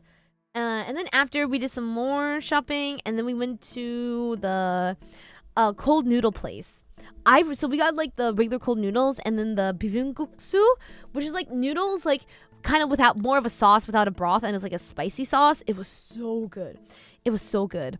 But I think most of the girls, I think me and Mio preferred the bibimbap, but I think a lot of the girls like the cold noodles. And even Mita really liked them. I was surprised because me and Mio were like, I don't think Mita's gonna like the cold noodles, but she did.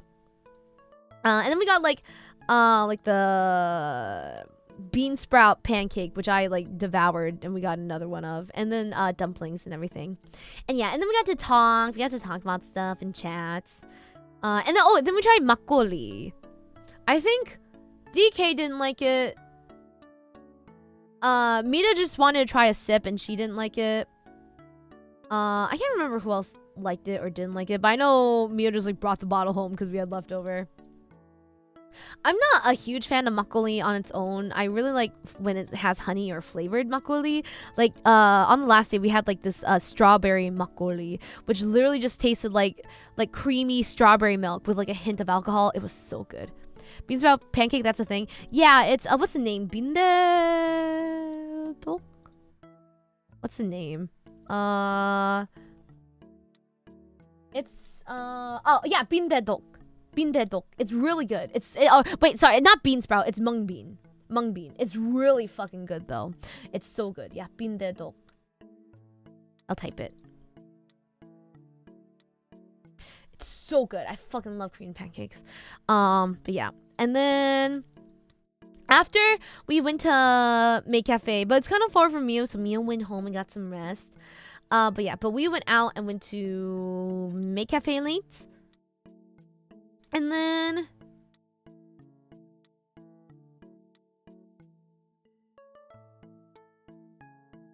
I think Mita and DK went home. And then me, Misma, Echo, and Yuna went out and got some drinks together. But then I was like, y'all, I'm sorry, I can't stay out super late because I have stream tomorrow at 10. And that means I have to get up at 9 because I have to get ready before stream. So we went to one bar, and then me and Echo went home. Because I had stream. I had to wake up for stream. And I had to wake up an hour before to get ready for stream as well. So then the next day, we went to Make Cafe again. Which one was... And yeah, Make Cafe is fun. I did a lot of translating for DK, but then Echo's really good at listening, so Echo didn't really need help. And then Mita's Mita. Wait, I remember. Okay, so before Echo and DK slept in, so me and Mita, or wait, was DK there? No, I think DK met us at Make Cafe. So me and Mita went out, and I took her to some anime stores. Oh, thank you for streaming as much as you did. Oh, thank you. That honestly means a lot. Thank you. Actually, I've been really worried that like I didn't stream enough.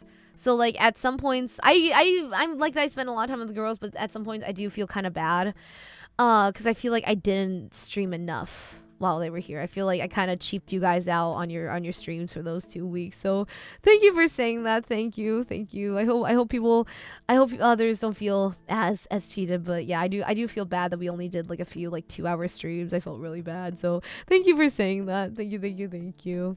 You find mung bean pancakes now. I feel like those are hard to find overseas. Like overseas, you can find like jon, like other like pajeon, like green onion pancakes or like kimchi pancakes. But the mung bean, I feel like are hard to find. But they're really good. Glad you had fun. I did. I thought you streamed a lot, to be honest. Oh, thank you. Thank you. That means a lot. Thank you. I'm glad you feel that way. Thank you. But yeah, I took Mita to some anime stores, and Mita went ham. Mita went ham. And I know Mita was looking for, like, Ensemble Stars is really fucking popular in Korea. It's really popular. But Mita's favorite is not popular at all. And I was like, why? And Mita's like, people kind of think he's rude. And later I Google him and he's like, oh my god, he's like this rich little spoiled kid. And like the wiki was like, he called people slaves because he's like rich. And I was like, Mita, this is the man you like. But then later I found out he's voiced by Ayumu Murase, so I was like, okay, Mita, okay. Okay. But yeah, apparently he's just like this little spoiled brat. So I was like, okay, I can see why he's not that popular. And then I was looking at like forums, like Twitter and like Reddit and stuff on like Himemiya hate. His name is like Himemiya something. I can't remember his first name. But I was like looking up and like reading out like the comments people said to Mita. Very Mita. Is it? I was really surprised. Honestly, the fact you can still stream while hanging out with the girls these past few weeks makes me think they're two Amorias. I'm glad I give that appearance. Thank God I didn't have my part-time. If I had to still do my part-time bakery job, it would have been fucking over. It would have been over, man. But yeah. But so she got some blind boxes, these blind boxes things.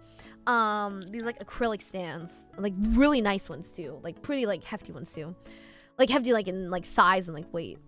So they were like pretty good quality, and she got a lot of like photo card packs too. Yeah, so we go to Make Cafe and we're waiting for DK because we got there a little bit early, and she like opens them, the first one, Himemiya. I recorded all this, and she's like fucking screaming, like running around, like fucking, at one point she does like the Irish dance, you know, the one where you like squat and like put your leg out and then like go up a little bit and squat and put your other leg out. She was like fucking dancing. Opens the next one, it's Himemiya again. She got him twice now, fucking, when she screams. He's like, she's like, all drinks today, Make Cafe on me. And I'm like, Mita, are you sure? She's like, yes, on me. This is to be celebrated. I have the audio, I think I could play. But yeah, it was so fucking funny. And then yeah, DK Homes, we go to Make Cafe, and then we go to the Genshin Cafe, because there's a permanent Genshin Cafe in Korea, but it's my first time going. It used to be reservation only, but now it's walk-ins on the weekdays. But Lyra Senpai also went, and she was like, I think they might close soon. It wasn't like very it wasn't very busy when we went. But yeah, so we went. I wish they had a better selection, because I know it's been out for a while, but like all the food and drinks are like based on like Sumeru. Like there's no Fontaine stuff. Like all of it's been the same since it first opened. Because I remember when I got here, I like, looked at the menu a little bit. So yeah, so I wish they like updated stuff, because it's all like Sumeru based stuff. But yeah, so we got food, and Echo really likes Baizu. So we were looking for Baizu, but Baizu's not really popular. Like, oh, Baizu is, I love Baizu. I love Stickman.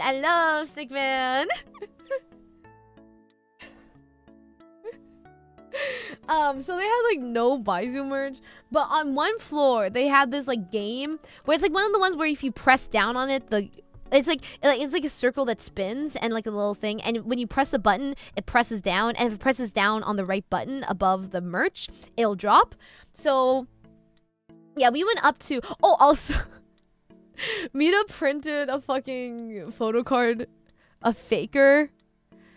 I'll let her and DK tell the whole faker story. But she printed, like, they had a photo card printer, and on the back was like a random Genshin character. So she wanted to print a photo card of faker, so I helped her print a photo card of faker. But like, we got one and he came out green. So like the printing was off, so I had to go up and tell the guy, and then he sent someone down. And then like, they printed like 4 other faker photo cards trying to get the printing to work. It was just so fucking funny that was faker. Yeah, the leak play, yeah. Mita didn't know who he was like the day before this. Like, I'm gonna let her explain the story. But yeah, so then we go up to the merch store and they have no Baizu stuff. So like, but I know Echo really likes Baizu, so I snuck back down. I was like, oh wait, one sec, I'm gonna go back downstairs and get something. So I went downstairs and tried like the game, and I didn't know it was rigged or not. And there was this random guy standing next to me and like watching me, so I felt really pressured. I was like, I want to get this for Echo. So I'm trying to get it, and I think I spent like 3,000 won, like 3 tries, like $2.50 before. And then Echo came down and she asked me who I was trying to get. I was like, Baizu. And now I was like, fuck, Echo sees me, now I have to get it. Luckily, the next try, I think I got him. So it wasn't rigged, I don't think. I think this one was purely skill, because it was like just this little like round, like acrylic, like rectangular acrylic keychain with rounded edges that had him and his Korean name. I forgot his Korean name, like Bechu or Chu or something. It's not Baiju though. But yeah.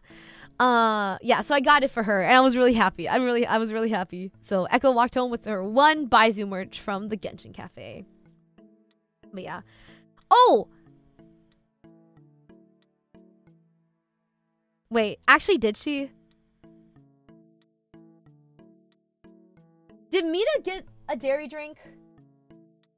Yeah. Yeah. Guess what drink Mita gets? A blueberry milk smoothie drink.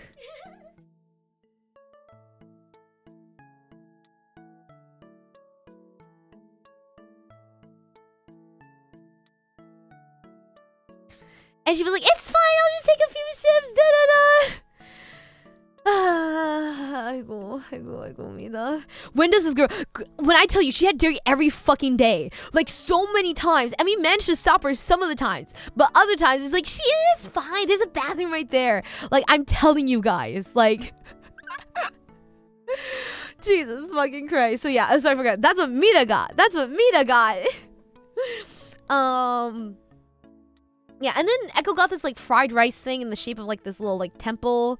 And then Mita got a sandwich based off one of the foods. And then DK got pudding. DK, this happened also many times, but DK got pudding and a cake. And then she ordered it and she's like, she took a few bites and she's like, guys, I forgot I don't really like sweet things. And I'm like, oh my God. So I ate her pudding. And then the cake, I don't know what she did with the cake, actually. She might have just thrown it. I think she just threw the cake away. Yeah. So then after... we went back, and this was the day we were gonna spend at their Airbnb. We were gonna sleep over 2 nights.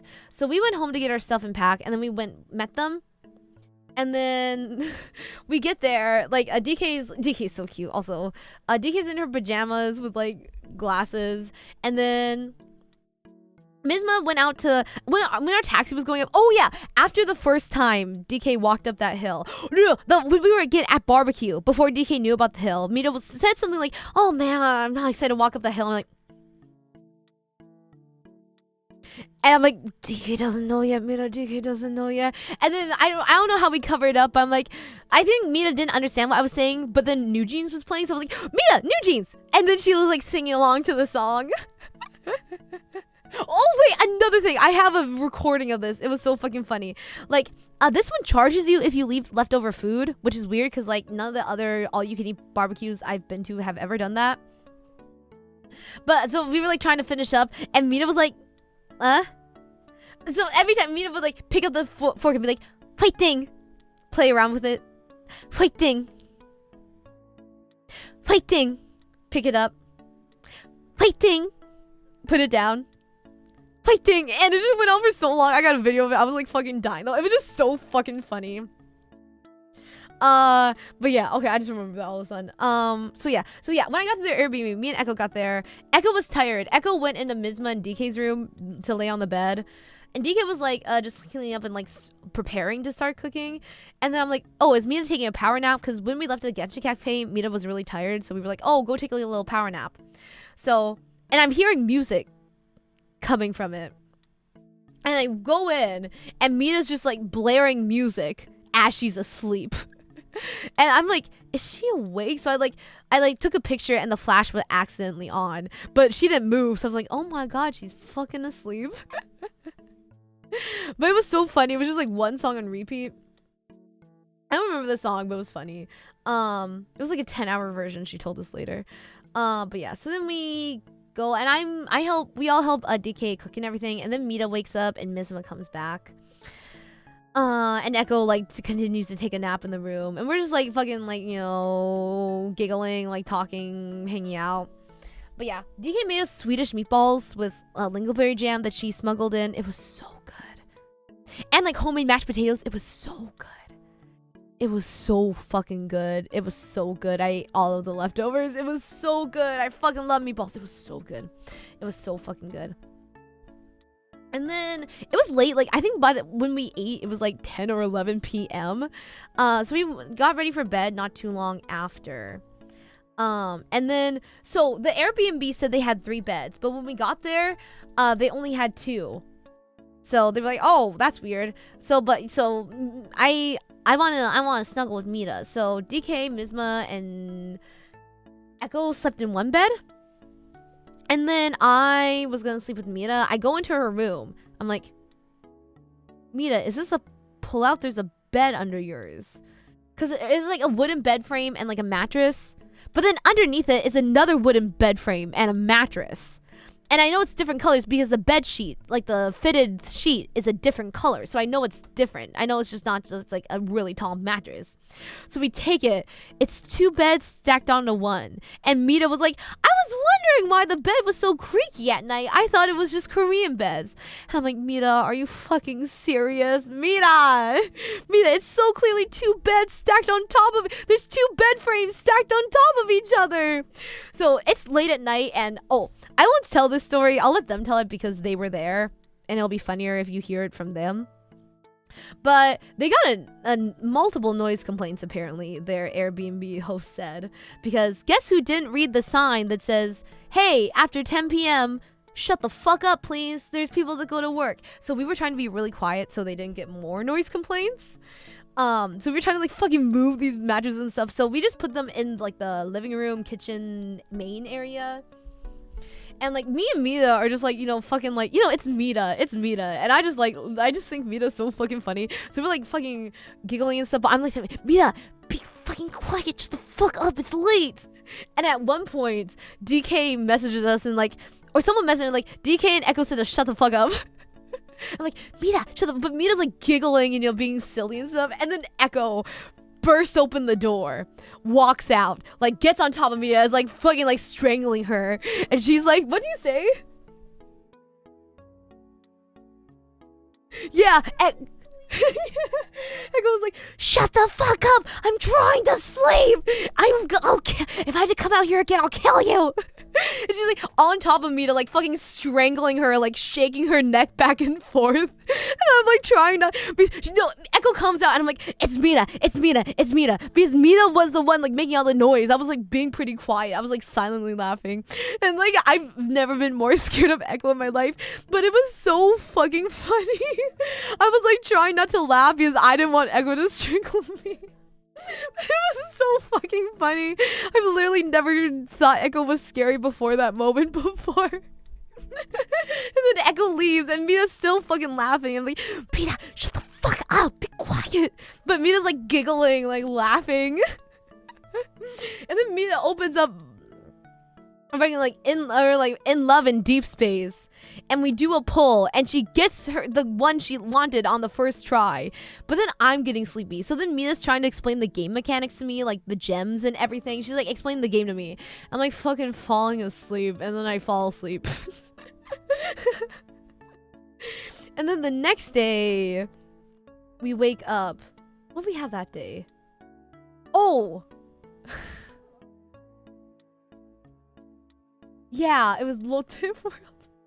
So, the previous night, I was like, guys, we have to leave at like 8 a.m. And everyone's like... But yeah, I was like, I have to leave at 8 a.m. So I wake up and I'm like, because it's like, we don't have, like, that's Mita's last full day, so we can't, and we had a reservation for uniform rental, so we couldn't just push it. But I was like, Mita, are you sure you want to do this? Like, it's up to you. And Mita's like, yeah, let's do it. So, me and Mita and DK and Echo, Mizma was like gonna meet us up, like she had to be a little late for something. She had something.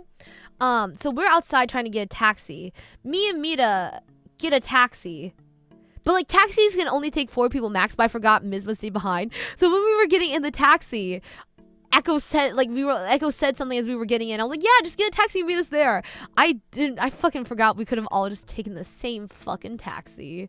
Because I'm an idiot. And then something happened where DK and Echo called a taxi, but then they canceled on them.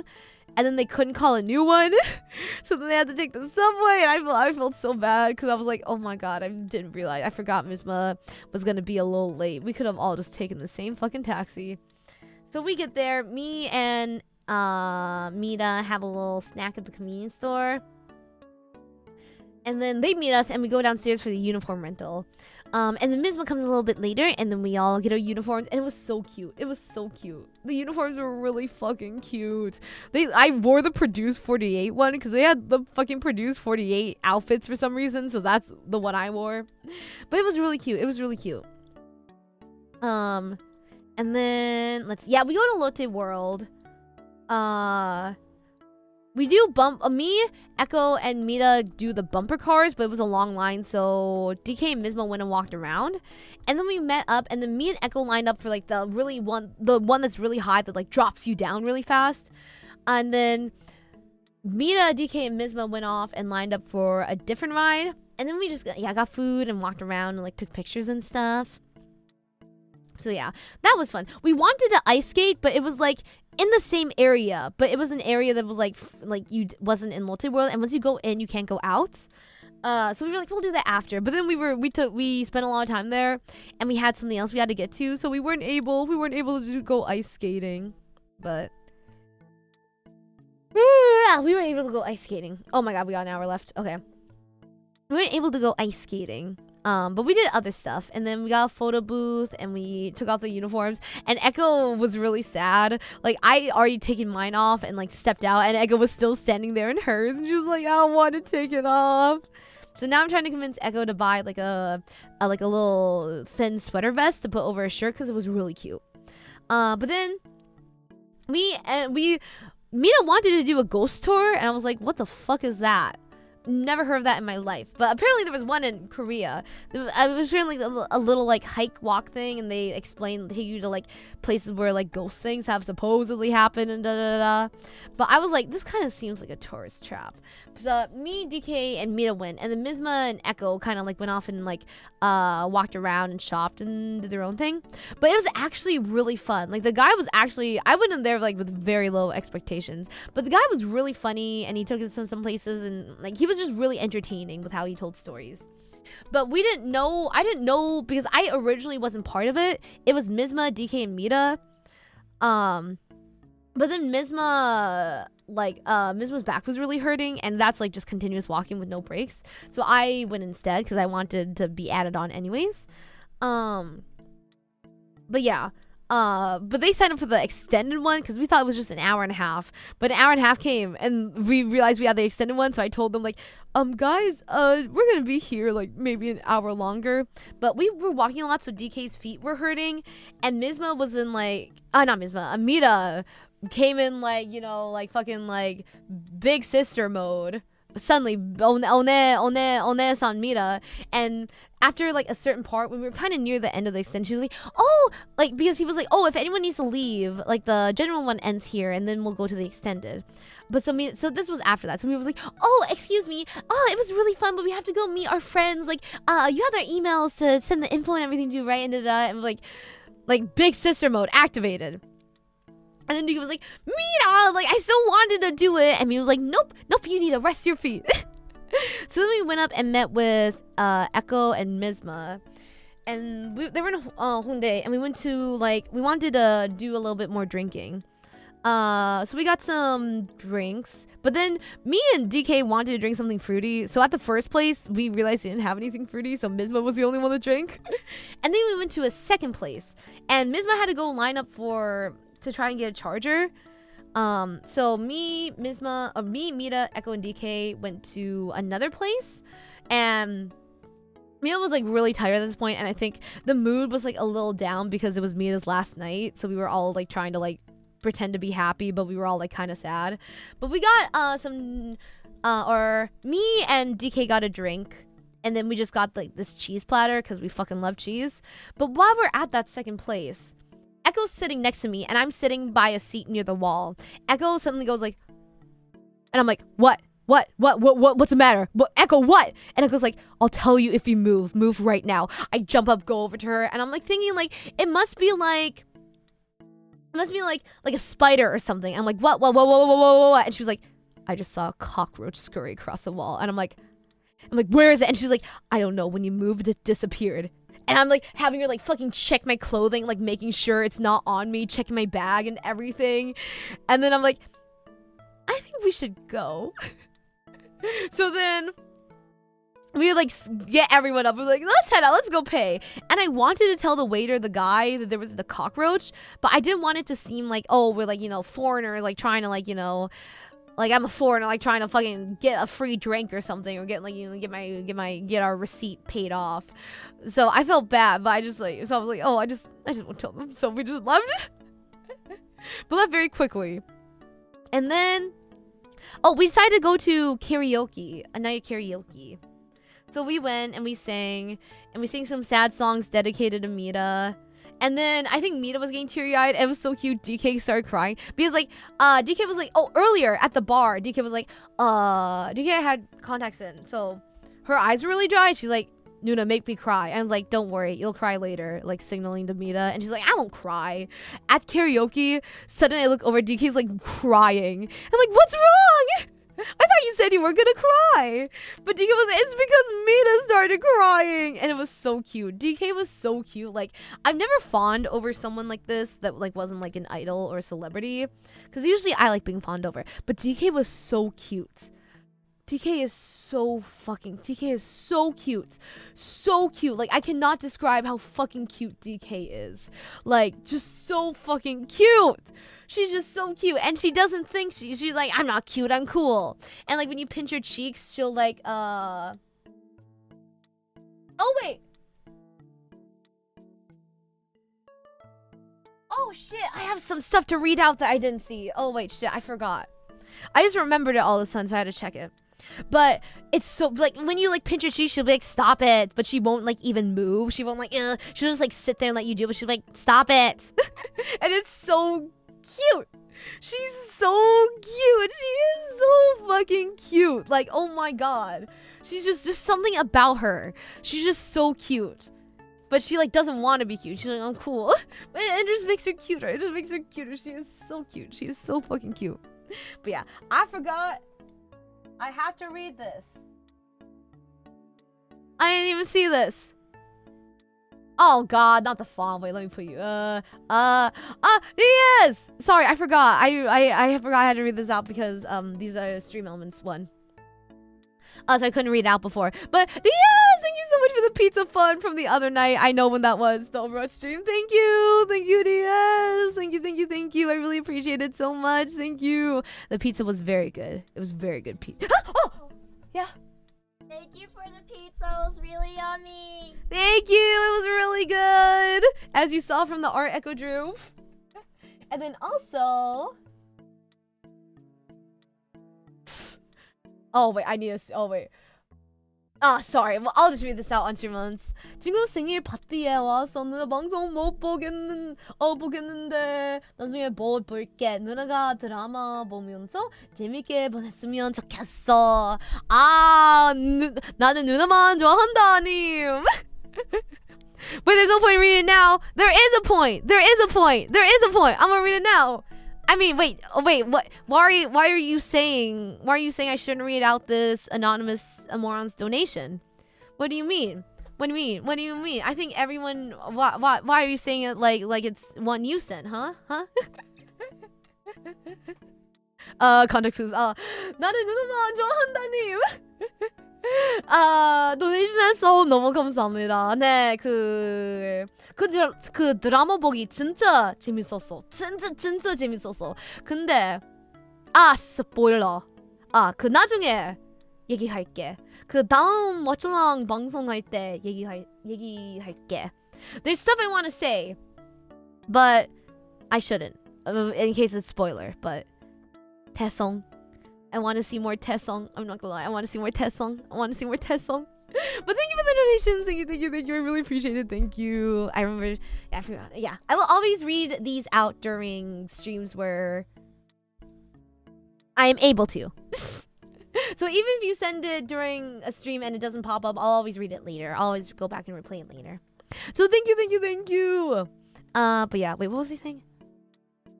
Oh yeah, and then we did karaoke, and we say like My Heart Will Go On and like A Glimpse of Us and like some other sad ones.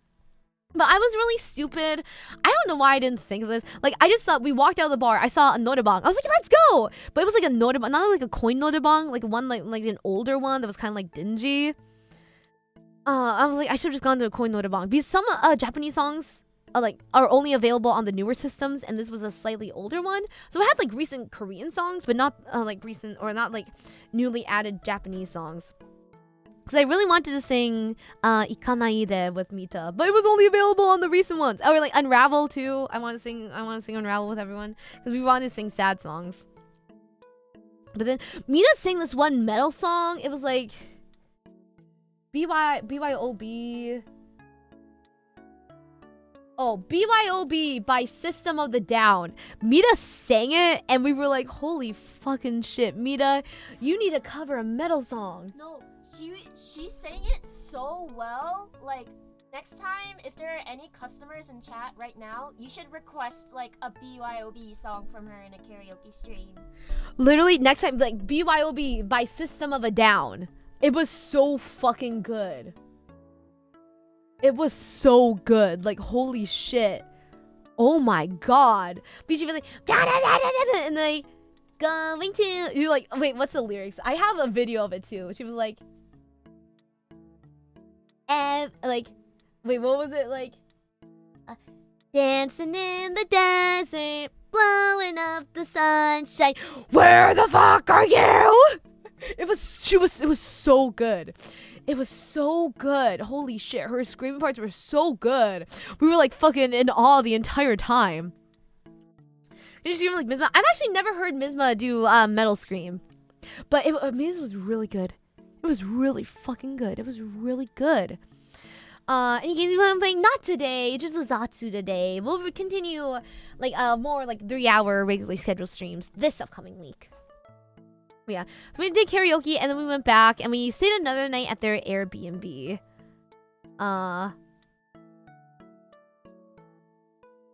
Oh, and the next day... The next day... Wait, I forgot. I can't remember. I think this was like, Oh, this was after Genshin Cafe. So, like, Hongdae subways are really fucking busy, especially around, like, certain times. So, like... As we were going down the stairs to the subway, people were getting off. So me and Mita were in front, and DK and Echo were a little bit behind us. We were like pushing through, trying to get on it before it left. And then I was like, oh wait, I don't think they'll make it. Wait. Look back, see Echo and Mizma, or see Echo and DK, and like they're here, and like because they were like crowds, they had to like push through. They're like, okay, we didn't make it. Look forward. Mita's on the subway. The doors close. And like the thing about Korean subway, the doors do not fucking open for anything. They don't fucking open for anything. So I knew there was nothing to do except take out my phone and take pictures, and so did Echo and DK. And like the subway doesn't immediately leave, the doors close and it stays for a few seconds. So Mina was like banging against the door. We didn't hear she was saying anything, but apparently she was saying like, I don't speak Korean, I don't speak Korean. And as the subway goes, she's like, I don't speak Korean. It was just like, because we couldn't hear her. She told us that's what she was saying after. But like, I wasn't panicked because I, like, as soon as the subway left, I texted her. I was like, just get off at the next stop. We'll get on. Just get off at the next stop and then get on the subway we're coming on. But it was just so fucking funny that not only me instantly took out my phone, the DK and Echo also did. Echo got a video. And you can see like Mina, like the train, like Mina, like going the distance as the train goes away. But Echo took a video. I just took pictures, but it was so fucking funny. It was so fucking funny because I knew it was fine because I was like, just get off at the next stop, it'll be fine. But I feel bad because Amina said like after the train left, like she was streaming, she's like, I don't speak Korean, and she said she like turned around and saw everyone staring at her, and then I felt bad, but she started crying. But then another foreigner came up to her and was like, oh, I speak English. And Mina was like, the tears slipped back up and she was like, oh, okay. And then she was good. And then, yeah, I told her like immediately after like the subway left, I was like, just get off at the next stop. I'll tell you when to get on.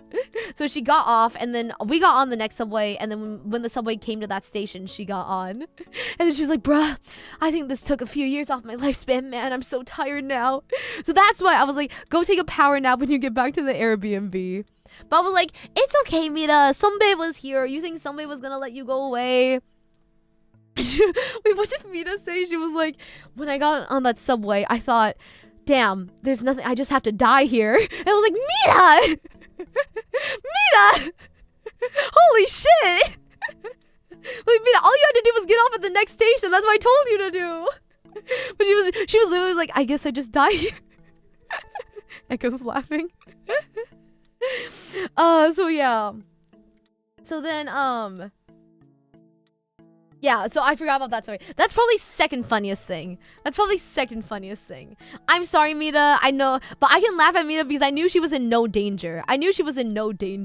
All she had to do was get off at that next stop, and we were coming to like pick her up anyways. So I knew she was in no danger. So that's why I was like laughing. Cause I got her. I won't let anything happen to her. But Mita, I guess I thought I just had to die there. Okay. And then yeah, so anyways, so yeah.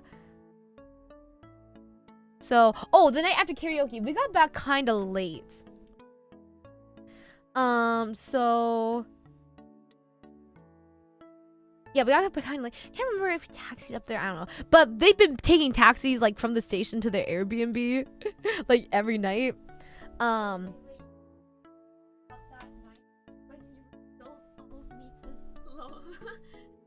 Oh, I'm telling them the loan. Yeah, I tell you right now. So Mina's cards didn't work when she got to Korea, which is she like called her bank and told them she was going overseas, but they didn't work. So I told her I would pay for him. How much did taxi at that point? Honestly, I think a taxi up there was only like for one person from the station to their house like $5, like maybe $5.50. So it was fine if you like shared it with a friend. It was like about like over like 6,000, a little over 6,000 won. But yeah, so we get to the Airbnb. I'm like, Mina, you need to pack your stuff tonight because her plane left like kind of like we would have to leave for the airport in the afternoon. So I was like, Mina, you need to get everything packed tonight because she had nothing packed. And she didn't. So Mina thought she would only spend like 6 digits in Korean won, which like 6 digits would be like below like 6 digits in Korea would be like about like below like $736. She thought that was the max she would spend minus on like the Airbnb and flight. She had already like been like, I like told her the prices of periodically. So she'd already PayPal'd me like twice for like about the amount that she thought she was going to spend. But the last few days, like we got busy and we got back late, so I forgot to send her the total. So it was accumulated over a few days and she spent a lot the last few days. So I was like, there's like, I was just reminding her because I always told her like, if you need like, to pay me back next month or the month after or to pay me periodically, it's fine. So then I told her, and I told her the digits. And then she was like, oh no! I didn't think I was gonna. But it was like, we had to be quiet. So she, oh no, I didn't think I was gonna spend that much. And she was like, is it higher or lower? And I was like, lower. She was like, oh, okay. But it was like a hefty amount. Like a hefty. And she's like, but I already PayPal'd you a few days ago.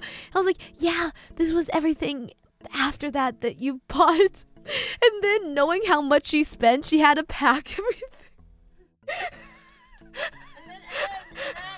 Oh my god.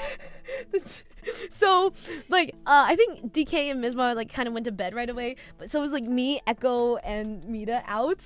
And, like, Mita's like, after she's like, I shouldn't have bought all this merch. I didn't need it. She opens up the first bag of merch. The first thing she pulls out is this mini yellow plastic chair for her Nendoroid. This mini chair. And she's like, I didn't need this. And I'm like, Echo, look at the first piece of merch Mita brought out. And Echo's No, it's literally like a flimsy plastic little chair. Like it's not even anything that special. It's just a small plastic chair. And then she pulls out another one, and it's another chair.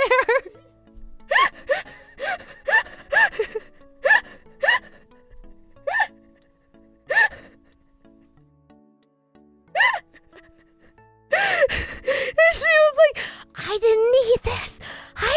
Why did I buy this? And then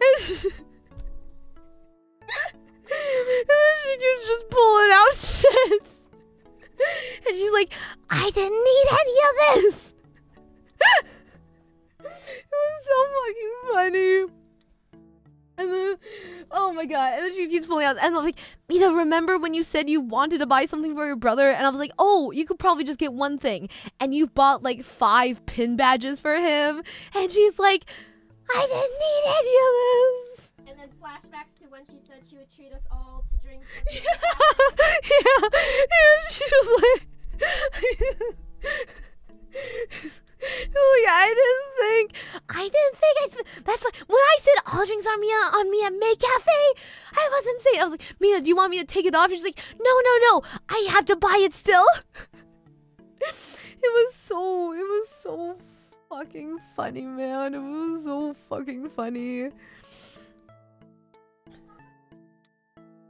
Oh yeah, and at one point she's like, I need a minute alone, please. Because I'm like sitting on the bed in the living room, and she's in a room, and we're like right next to each other, just like at the other sides of the door. She closes the door, and we hear her. She's like, hey God, it's me.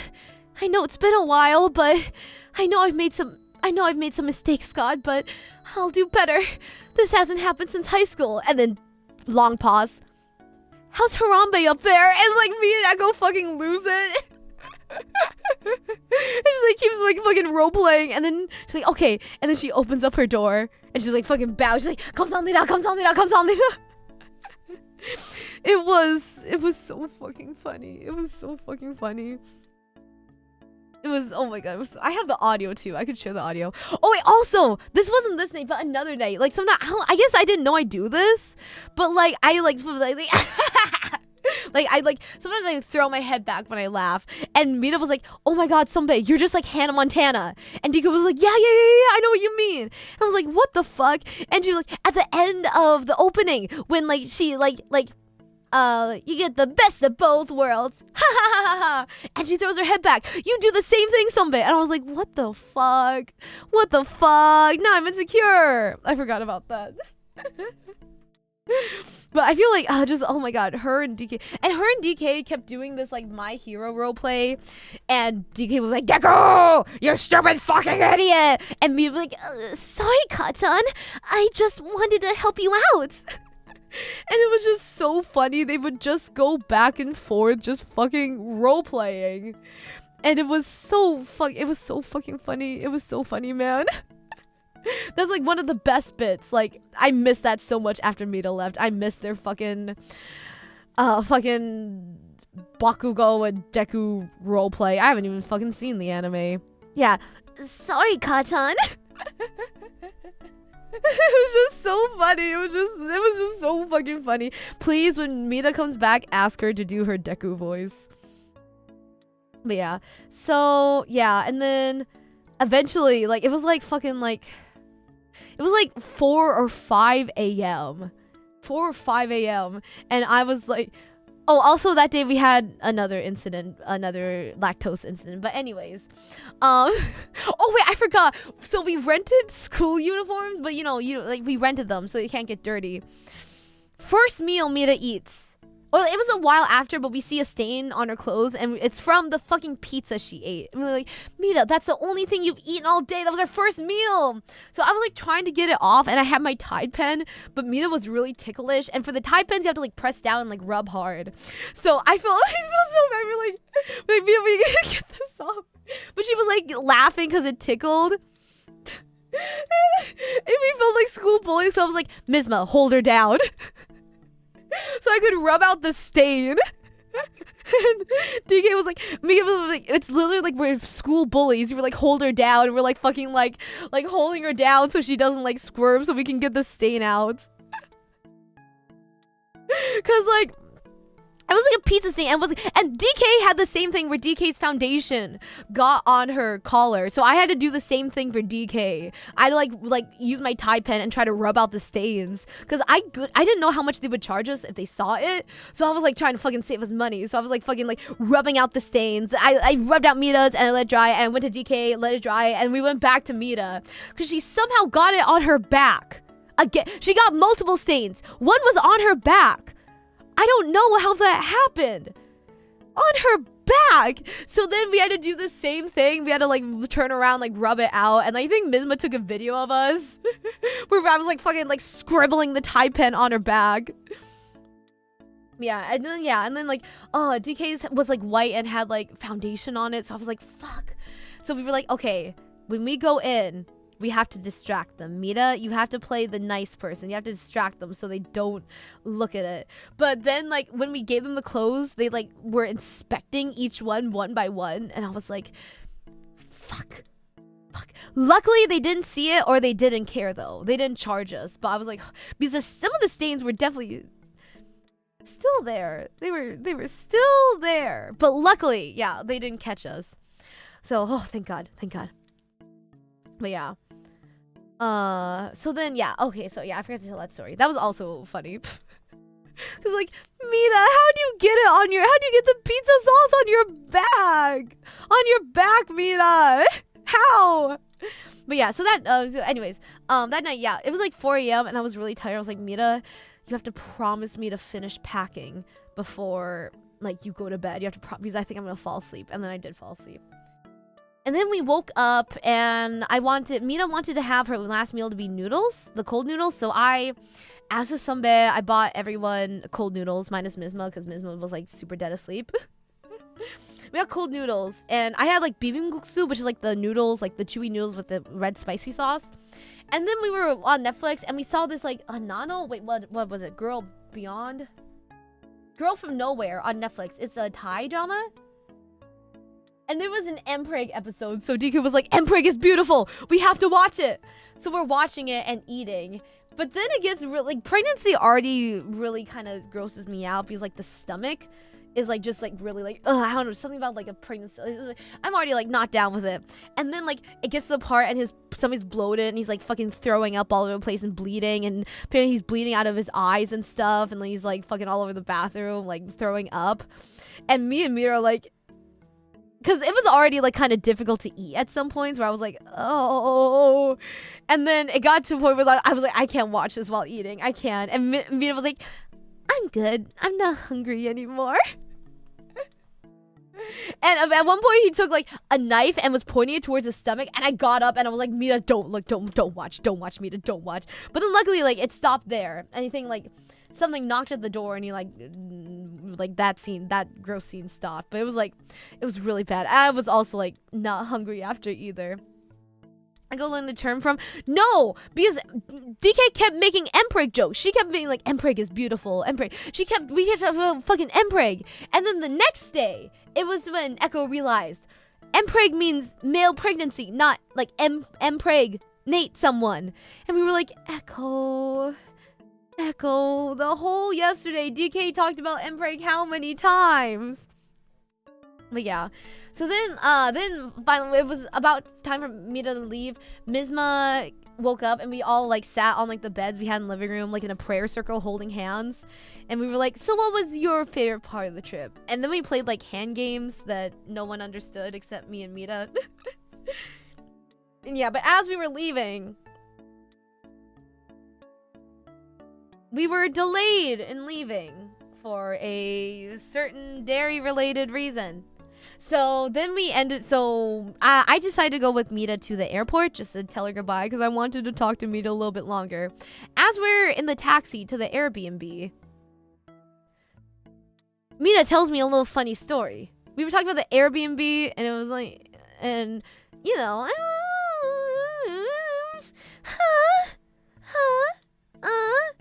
there might have been week expired onigiri in the fridge and stuff. So we were talking about that. And he was like, it got really bad. We didn't tell you guys, but we found a cockroach. And I was like, and Mita was like, yeah, DK caught it in a napkin. And then she was like looking at it really closely because she was like, oh my God, it's so interesting. And I was like, and you guys didn't tell us. And Mita was like, I didn't want to tell you till after you left. So I was like, and I knew Echo was still at the Airbnb, but I didn't want to tell Echo right away. So I was like, I'll tell Echo after she leaves. But I was like, Mita, I'm not going back to your Airbnb. And Mita was like, yeah. So then, yeah, I dropped Mita off and everything. And we're kind of late. So the person at the gate is like, you should go fast. So we go fast. So I didn't have proper time to like properly say goodbye, but I did cry. I did cry when saying goodbye to Mita. I did cry. So yeah, we sent her off. I went back home and then Echo was in my room. And then I told Echo about the cockroach. And then Echo was like, yeah, we're not going back. So... Yeah.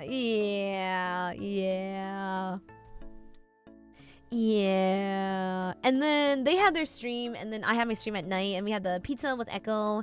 And then the next day, we had kamjang gaejang, which is like the raw soy marinated crab, because DK really wanted to try it.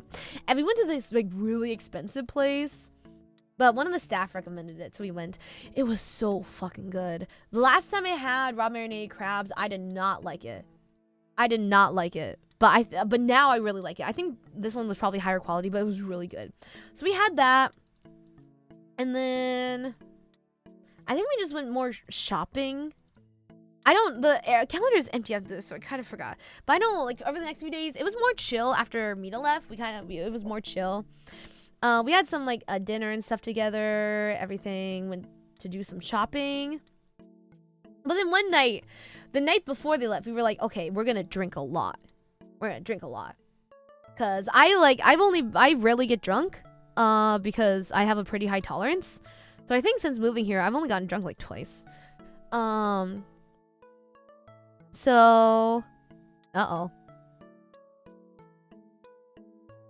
apparently DK and Mizma have a sore throat. Mine is too, but I think that's the vocal nodules. So we went to this one like it was this really cool, like it was like the interior was designed as like a Joseon, like an old like traditional like Korean temple like house in like a Joseon era kind of thing. And they had the strawberry makgeolli. It was so fucking good. Oh my God, I wanted to buy it, but I think it was house made because on the front of like the bottle it was in, it was like the name of the restaurant. And then we went to another place and just had some drinks and everything. And then we went to a bar, and that's where we drink most. But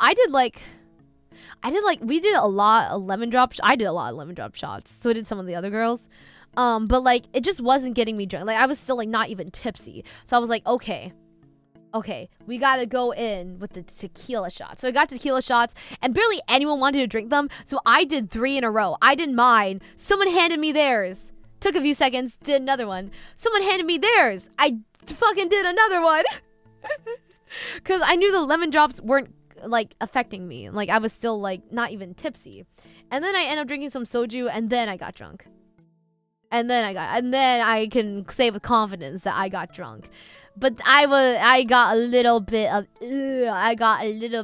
throwing up drunk. Oh, also, before we at this point, was it after? I can't remember if it was before or after the tequila shots, but DK gets really sleepy when she drinks. So I took a little break to call DK a taxi, but it was really busy and late at night in a popular area, so it was hard to find a taxi. But yeah, I went and got her a taxi and got her in and sent her off. And then I went back, and then it was me, Echo, and Mizma. Amoria with the highest points and resistance in D&D. God tier tolerance, just drinking it all. Yeah, I'm like the garbage disposal. I'll take whatever. But yeah. So, yeah, I did end up getting drunk, but I got a little bit of throwy uppy drunk. A little bit. That is something I go through. So, yeah. And I was like, oh, we need to go home, Echo. We need to go home. But we couldn't fucking get a taxi. And I was like on the street, like fucking like big, like, please, I want to go home. I need a taxi, please. I just want to go home. And then, yeah, we finally got one, went home. Me and Echo passed the fuck out in the back of the taxi. We wake up to him yelling, not like saying something really loudly. And it's kind of like when you wake up and you're like, when you're really tired and then you wake up and it's like someone's talking to you and it's like they're talking a different language. Plus it being in Korean, I was like, what are you, where? I saw we were home and I saw it was light out. I think we got home at like 5 a.m.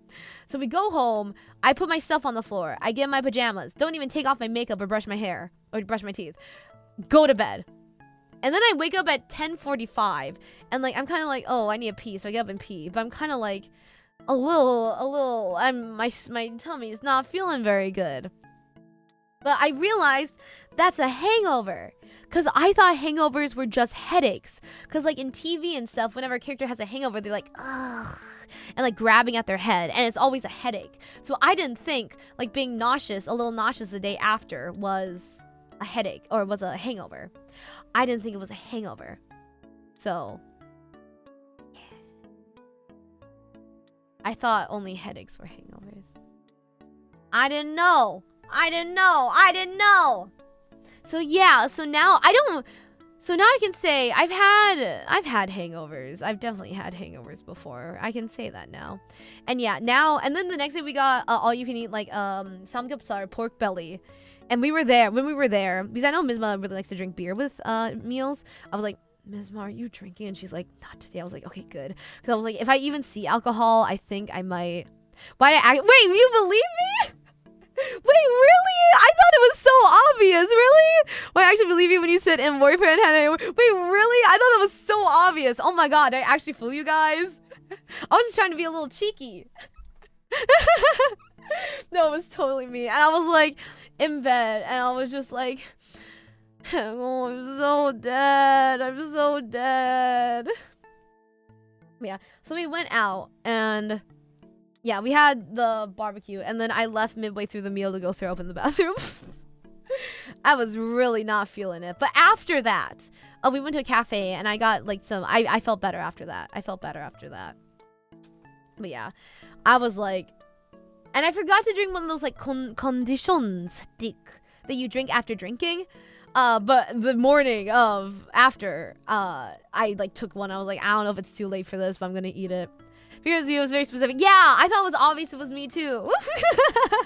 We believe Amoria. 아니, 아모리 친구 말고 나였어. That was totally fucking me. But yeah, I was like so fucking dead. And then we said goodbye to them, and I cried a lot saying goodbye to DK and Mizma. I cried a lot. Was I the only one that cried? Echo, did you cry? Echo was teary. I don't think DK cried. I think Mizma might have cried once they got in the taxi because the windows were tinted, and I saw like her face change and her like grab like her hand go up to her face. So I think Mizma might have cried like after she was in. But yeah, I was like really crying. Ugh. Yeah, I cried a lot. And then later that night, we stayed out for a little bit longer, and then when I got home that night, I cried more. I cried in the shower, and then Echo got a shower, and then I cried while she was in the shower. No, it was me. It was me. Damn, sorry. I'll clear. Sorry, I'll be more direct. I thought it was funny. I've done that before where I just blame. I'm like, apparently a Mori friend did this. What an idiot. Am I right? Oh, sorry for being too cheeky. I thought it was obvious I was talking about me. Let me quote retweet it. Mina! Bro, after Mita left, we were like, it's not the same. Every time we passed something with Mita, like we saw like a picture of like a muscly guy outside a gym, we were like, Mita would love this. Or like when I heard a 17 song, I was like, do you know who really liked one specific 17 song? Just like all this shit. Mina, I miss you. Yeah, Mina, I'm so sad we didn't get to have a proper reunion because Mina had to fucking sprint to her gate to security. I was so sad we didn't get a proper goodbye. I would have cried more. I cried a lot when I said goodbye to DK and Mizma, but Mina, it was different after you. Everyone was like, it's not the same without Mina. It's not the same. We miss your roleplay, Mina. Just like everything, just like so many things were it's just Mina. So many things where we were like, or like at one point Echo was like happy, and I was like, do you know who used to say that too? And Echo was like, shut the fuck up. I was like, Mina didn't invent it, but I was like, but she popularized it among us. She said it the most among us. Oh, Mina, I miss you a lot. Fly high, Mita, fly high. And yeah, and then we kept referring to Mita like she was dead. We were like, fly high, Mita. Rest peacefully up there. I'm excited to see Mita's recap stream though. Mita, when are you doing your recap stream? I'm excited to hear everything from your perspective as well. I told them a bit about the unexpected debt. Just a little bit though, just a little bit. I kept numbers hidden. But I told them about your packing story as well. Tomorrow, Wednesday, I want to see it.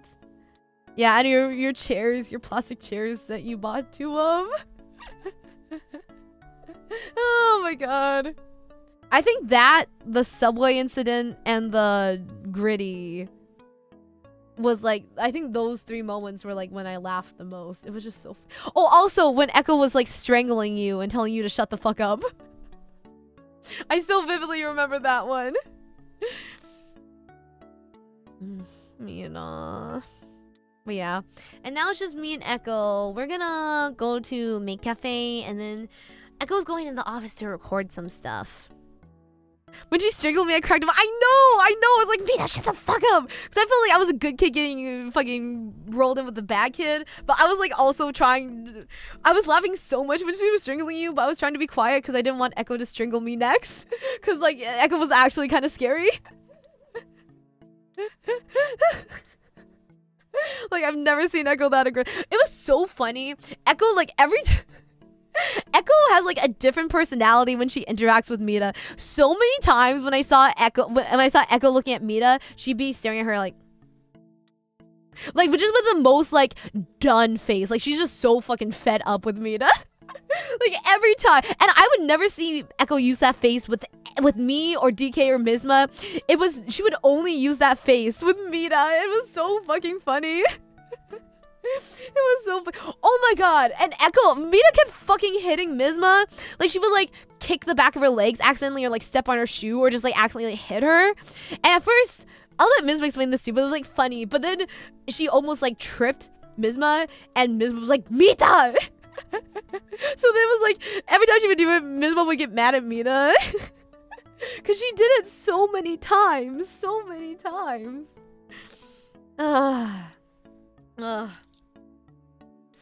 moments. Mita, I need you to make an animatic out of DK doing the gritty when we were role playing. I need an animation of that, please. Please, I need art of that, please. Because you and me are the only ones who saw it. I need like a fucking animated video of that, please. Like, I literally think that's the funniest moment of this entire trip. I think that's when I laughed the hardest. It was so fucking funny, please. Please. Oh my god, it was so good. It was so fucking funny. It was so funny. Like, that's like the one story I keep telling people. Just that one story of fucking DK and the Gritty. It was so fucking funny. And the subway. You gotta draw your subway incident too. So many good moments. You were in all of my top 3 funniest moments, Mita. I miss you, Mita. I miss you. When are you gonna come back? If Echo's not here next time, you can stay in my room. But you actually have to shut the fuck up. Like, I'll actually kill you if you're loud at night. But, like... Also, it's getting late. Gonna sleep now. Really enjoyed Zatsu. I'm really glad to hear you had a great time with girls. Good night, Amoria. Moriba. Hube. I miss you. I hope you can come back next year. Because when I go back to America, I'm gonna be too broke because I spend so much money. I think I only have like... in my budget, I think I have like less than $500 to spend for the rest of the month. I gotta be careful, man. I gotta be careful. I spent a lot of money. I didn't even buy that many things. I don't know how much I spent that much money. Probably like food and stuff. And like I got gifts and stuff. No more Maid Cafe. I'd rather not eat for a day than not go to Maid Cafe. It's fine. I'll take the money from elsewhere. But yeah, the Amori budget. Oh, wait, actually, let me check her out. Oh god. Oh no.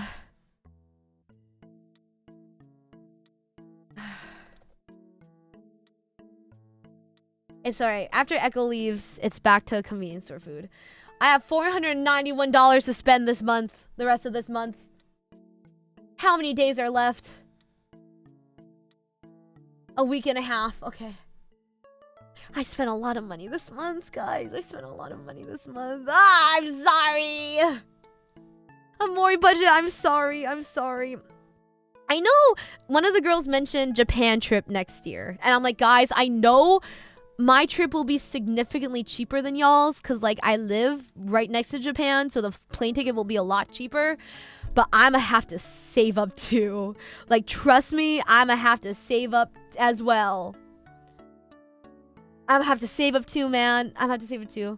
That's not terrible. Yeah, but I need to buy Echo nice, expensive beef. Yes, I do. I made the promise before she was even in VNU. That's how serious actually, I need to look at places. That's how serious it is. Or honestly, we could just go back to that one place staff brought us. Do you want to just go back there?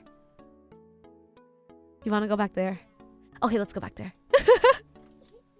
Wait, beef. Yeah, because I think before VNU, Echo drew something for me, and I was like, "Can I pay you?" And she's like, "No." I was like, "One day, if we ever meet, I'll buy you expensive beef." So I have to fulfill the promise. And you did something else for me too. Oh, the Amoron mascot. Yeah, so I have a debt to pay, y'all. Amoria pays her debts. And all the maid cafes you'll go to in Japan, not interested. Not interested. I am loyal.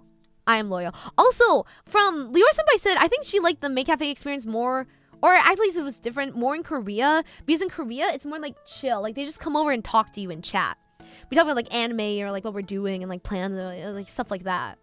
So I like how Korean maid cafes are a lot more. And again, if favorite Amori maid isn't there, I'm not interested. I am not interested. Oh wait, yeah, actually I forgot. Yeah, the one that Kazuha drew for the Overwatch Le Seraphim collab. I saw it. I was like, oh wait, that kind of looks like a moron. So that's why I changed it to the dog for the Overwatch stream that we don't talk about. We don't talk about it. So yeah. There's only one maid for Amoria, of course, of course. My favorite Amori maid. I'm gonna see her later. He he he he he he he he he he he he. I thought I was very suspicious. Yeah, because I saw I was like, oh my god, I'll represent Amorons, and then we don't talk about it. Let's end the story there. It was a nice thing. Let's end the story there. But yeah, so I was like, guys, I know like I'm right next to Japan, but I'm gonna have to save up too. Like I'm gonna have to save up. I'm gonna have to save up. I'm gonna have to save up money. Oh god, it's fine. Next year. But yeah, it would be nice to go during the spring, but yeah, Mina was like, next time I come here, I need to stay on a strict budget. I need to take out money at the beginning and not take out any more. So yeah, I need to save up. Clothes are so expensive. Oh, the J Fashion clothes are so expensive. Screaming. Mina, Japan next year. Oh! Shit, wait, sorry, I don't have my earbuds in. Oh! Oh my god, Nocturne! Sorry, I'm trying to put this where people can see it. Fuck. Why is it still so dark, man? Okay, here. Here, the beef is on me. Nocturne! Nocturne! Thank you so much. You didn't have to. That's so sweet. Amorons are contributing to the beef fund for you. What? Yeah. What are Amorons. Oh, they're getting actually no, they're just trying to bail me out of debt. they're trying to bail me out of debt so I don't go bankrupt. Nocturne, thank you so much. That is so sweet. What the fuck? Thank you. Me and Echo will eat well, cause as at the dinner, a lot of stuff happened. So me and Echo were both like, we could have eaten more. So we were like regretful. So we were like, should we go back? Be fun. Thank you, Nocturne. That is so sweet. What the fuck? Thank you. We'll take a picture when we go. We'll take a picture and upload on Twitter. Oh yeah, Mita, I didn't tell any stories. I didn't go in detail about the stories from the dinner with staff. I'll leave that to you and Mizma. I'll leave that to you and Mizma. I'll let Yell take care of it. Oh, and the taxi too. I'll leave that for you. I'll leave that for you, Mita, so you can share. It was really cute though. Oh wait, yeah, I took videos and pictures, but I didn't send them because in our group chat. I was like, Mita, do you want to see these? They're like cute though. They're like cute. I took when Echo was hugging Mita, I was like, Echo pose. So I have ones of Echo like doing like a finger heart as she like hugs, as Mita's like hugging her, or like a thumbs up. It was so cute. But yeah, Mita, I miss you, Mita. Wow, I long to hear your role playing in your skits. It's not the same. It's okay. At least you had a buddy throughout all that went down. But it's okay. Oh, I forgot. At the off collab, in one of the meeting rooms, Mita was role playing as like the CEO because she sat at the head of the table. So we were fucking role playing, and we got staff involved too, because I was like, oh, Mr. Deputy, but would you like something to drink? And she's like, do I even have to ask? And she did not break. She broke by one thing I think Echo said. I don't even remember what said. But then one of the managers went to go get ice and brought it back and gave it to Mita, and Mita was like, there are 3 ice cubes in here. I always drink with 5. And he was like, oh, yes, of course. I'll be right back. So we were all like fucking role playing and everything. CEO Mita, oh my god. I love randomly breaking out into skits with Mita. It was so funny. It was so good. Oh my god, my throat's so dead. It's so dead. And we were always 5 cubes. It was, oh my god, it was so good. But I got promoted from her right-hand man to her left-hand man. I remember that. She gave me a promotion. I got a promotion. Next time you gotta do the Amori government roleplay. Man, it's just so fun just like being stupid with people. It's always really. I like indulge Mita every time. Cause I'm like, hell yeah, I'm in. I'm dedicated to the bit.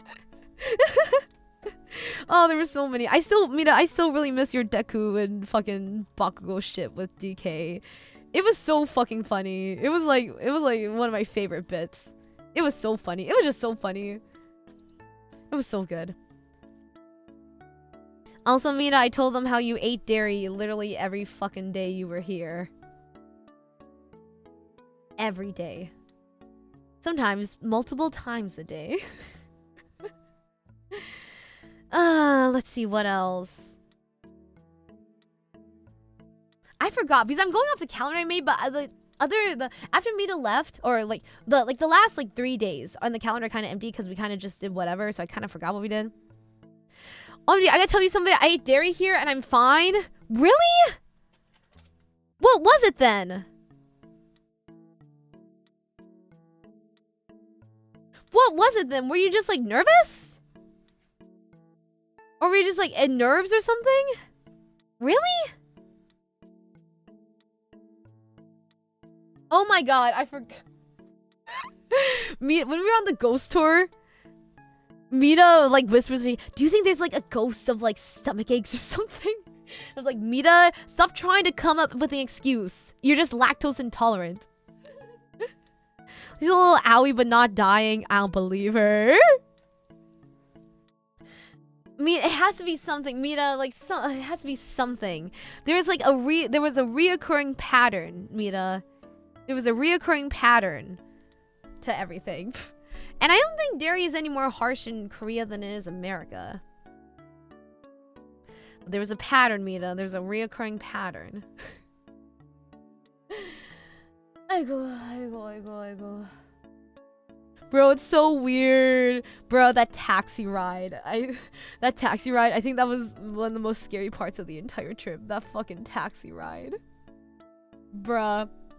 The one from Sorbing to Maid Cafe. Like, it's funny in hindsight, but I was so scared. I was so scared for you. I was scared for you, Mita. Ah. But we made it. We made it. Mita did not have to pay any taxi cleaning fees. Oh, what time is it? Okay. I think I have to leave in like 10 minutes. Probably. So I can finish getting ready. I'm not late to May Cafe. Yeah. Let's see. Anything else?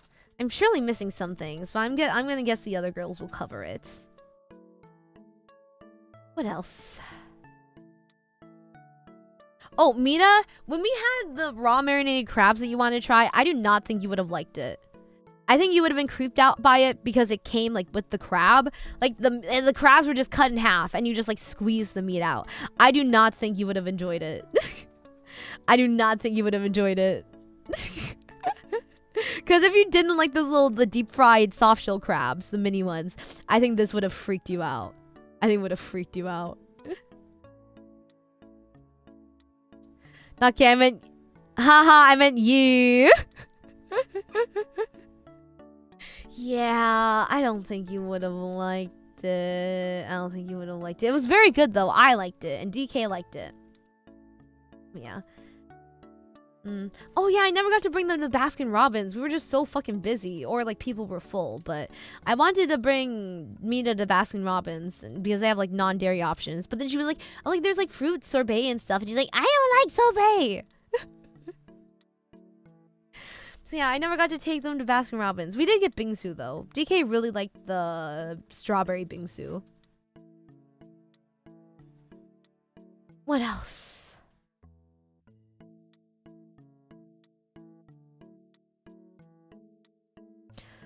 I think that's mostly it. I do. I was being stubborn for... Oh my god.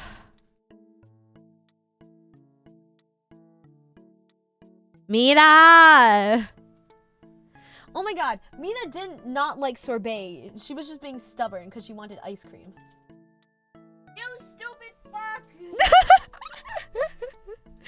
Mita! Oh my god. And you didn't even get it. You didn't even have it.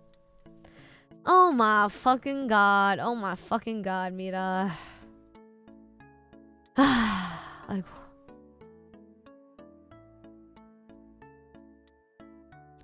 Like, it's stuff for them to try next time. I hope so. I really want them to come back.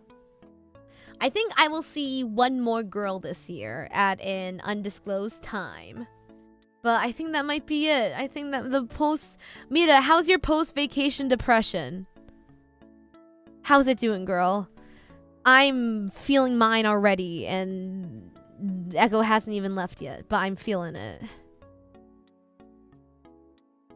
But I know it's gonna come on pretty harsh, and I'm scared. I'm scared, Mina. I'm a fearful woman. It's real bad. I'm still depressing, Mina. Yeah.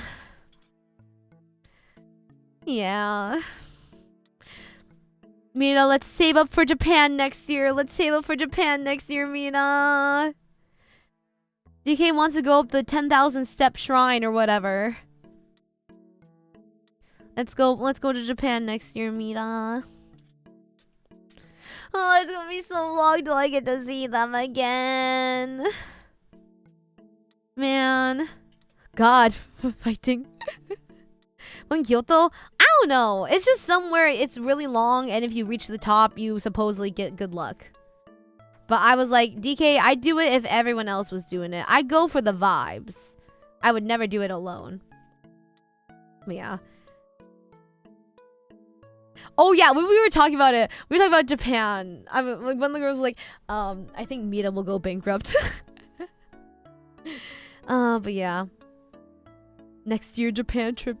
Oh, I forgot. Someone asked earlier how much it was. It's about like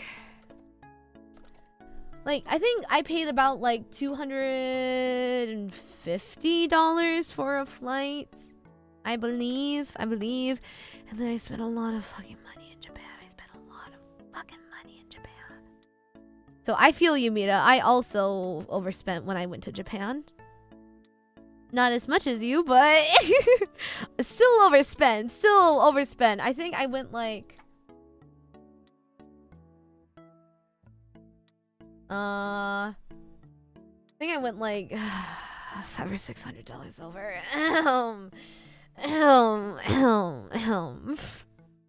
Guys, believe I have to hold her wallet away from her. It's okay, Mita. We'll save up. Let's save up for Japan next year, okay? Let's save up. Let's have another big off collab in Asia. Let's go to Japan. Okay, any questions, comments, concerns from Amorons? Any questions about a trip? Let's do it, Mita, next year. Let's do it. Let's go. I'll try to really save this year after June. After Echo and Heartsy and boyfriend leave. Glad it was fun. Thank you. Yeah, I had a really good time. I think this is one of the best experiences of my life. It was so much fun. And I'm really fucking sad. I'm really sad. I remember for being unleashed. Oh my god, they walk so fucking slow. Holy shit. Like, I've never like, I don't feel like I'm that fast of a walker, but they just walk so fucking slow. Like, at one point, like, I think Mizma is also a fast walker. But at one point, me and Mizma were, like, walking at the same pace as Echo and Mita. And we were like, are they purposely walking slow? How can someone default walk this slow? Like, they have to be purposely walking slow. Because we were, like, felt like we were, like, fucking giants, like, slow walking. I'm gonna die my calves, you freaks. And then when we met up with Yuna and Mio, I was keeping up with them, but everyone else was like fucking a block behind us. I was like, I'm not even trying to walk fast. This is just my default walking speed. Small legs don't hate. I have small legs too. I have really small legs because I have a long torso too. I have really short legs. So that is not an excuse. Not at all. Not at all. Give the impression of a fast walker. I don't like wasting time. Unless it's time at home to rest and not do anything. If I'm gonna go somewhere, I'm not gonna dilly-dally. I'm gonna go. You guys should have seen me in Japan. Like, I think the girls would have died if they went to Japan with me. With how... I was like, bam, bam, bam, bam. Store, go out. I was fucking fast. I always walk, like, especially in Japan, I walked so fucking fast to get everything, like, in the trip. Oh my god, my throat hurts. Oh my god. Yeah. Definitely granny power walker. I just, my little legs are just whoop. But yeah. So, they walk so fucking slow. It was insane. It was insane. Like, we got stuff to do. Come on, guys. Chop, chop, chop, chop. Move those legs.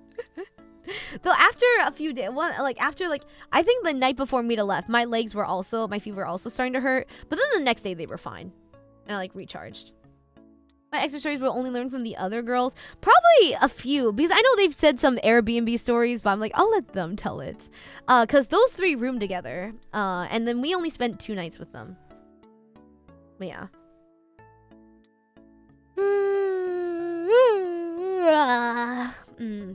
Where's a constant speedrun mission? I do not like dilly-dallying. I do not. Now, balance, I love you, Amoribai. Amoriba. Oh, 어떡해. It was 어떡해 and bye-bye. I don't know where they got that from, though. It was that one and that one. And was there another one? I feel like there were more, but Mita got some new voice lines this trip. Also, oh my god, my throat. Oh my god, my throat. Okay, wait one sec. I should see what we can read. But yeah, every time we're like, well, I remember after the day after Mita left, DK was like, 어떡해? And I was like, 어떡해? Okay, let's see who there is to raid.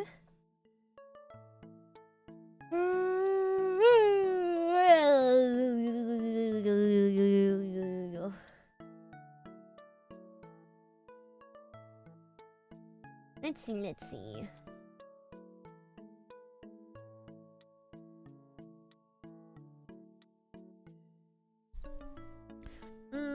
Oh, quite a few people.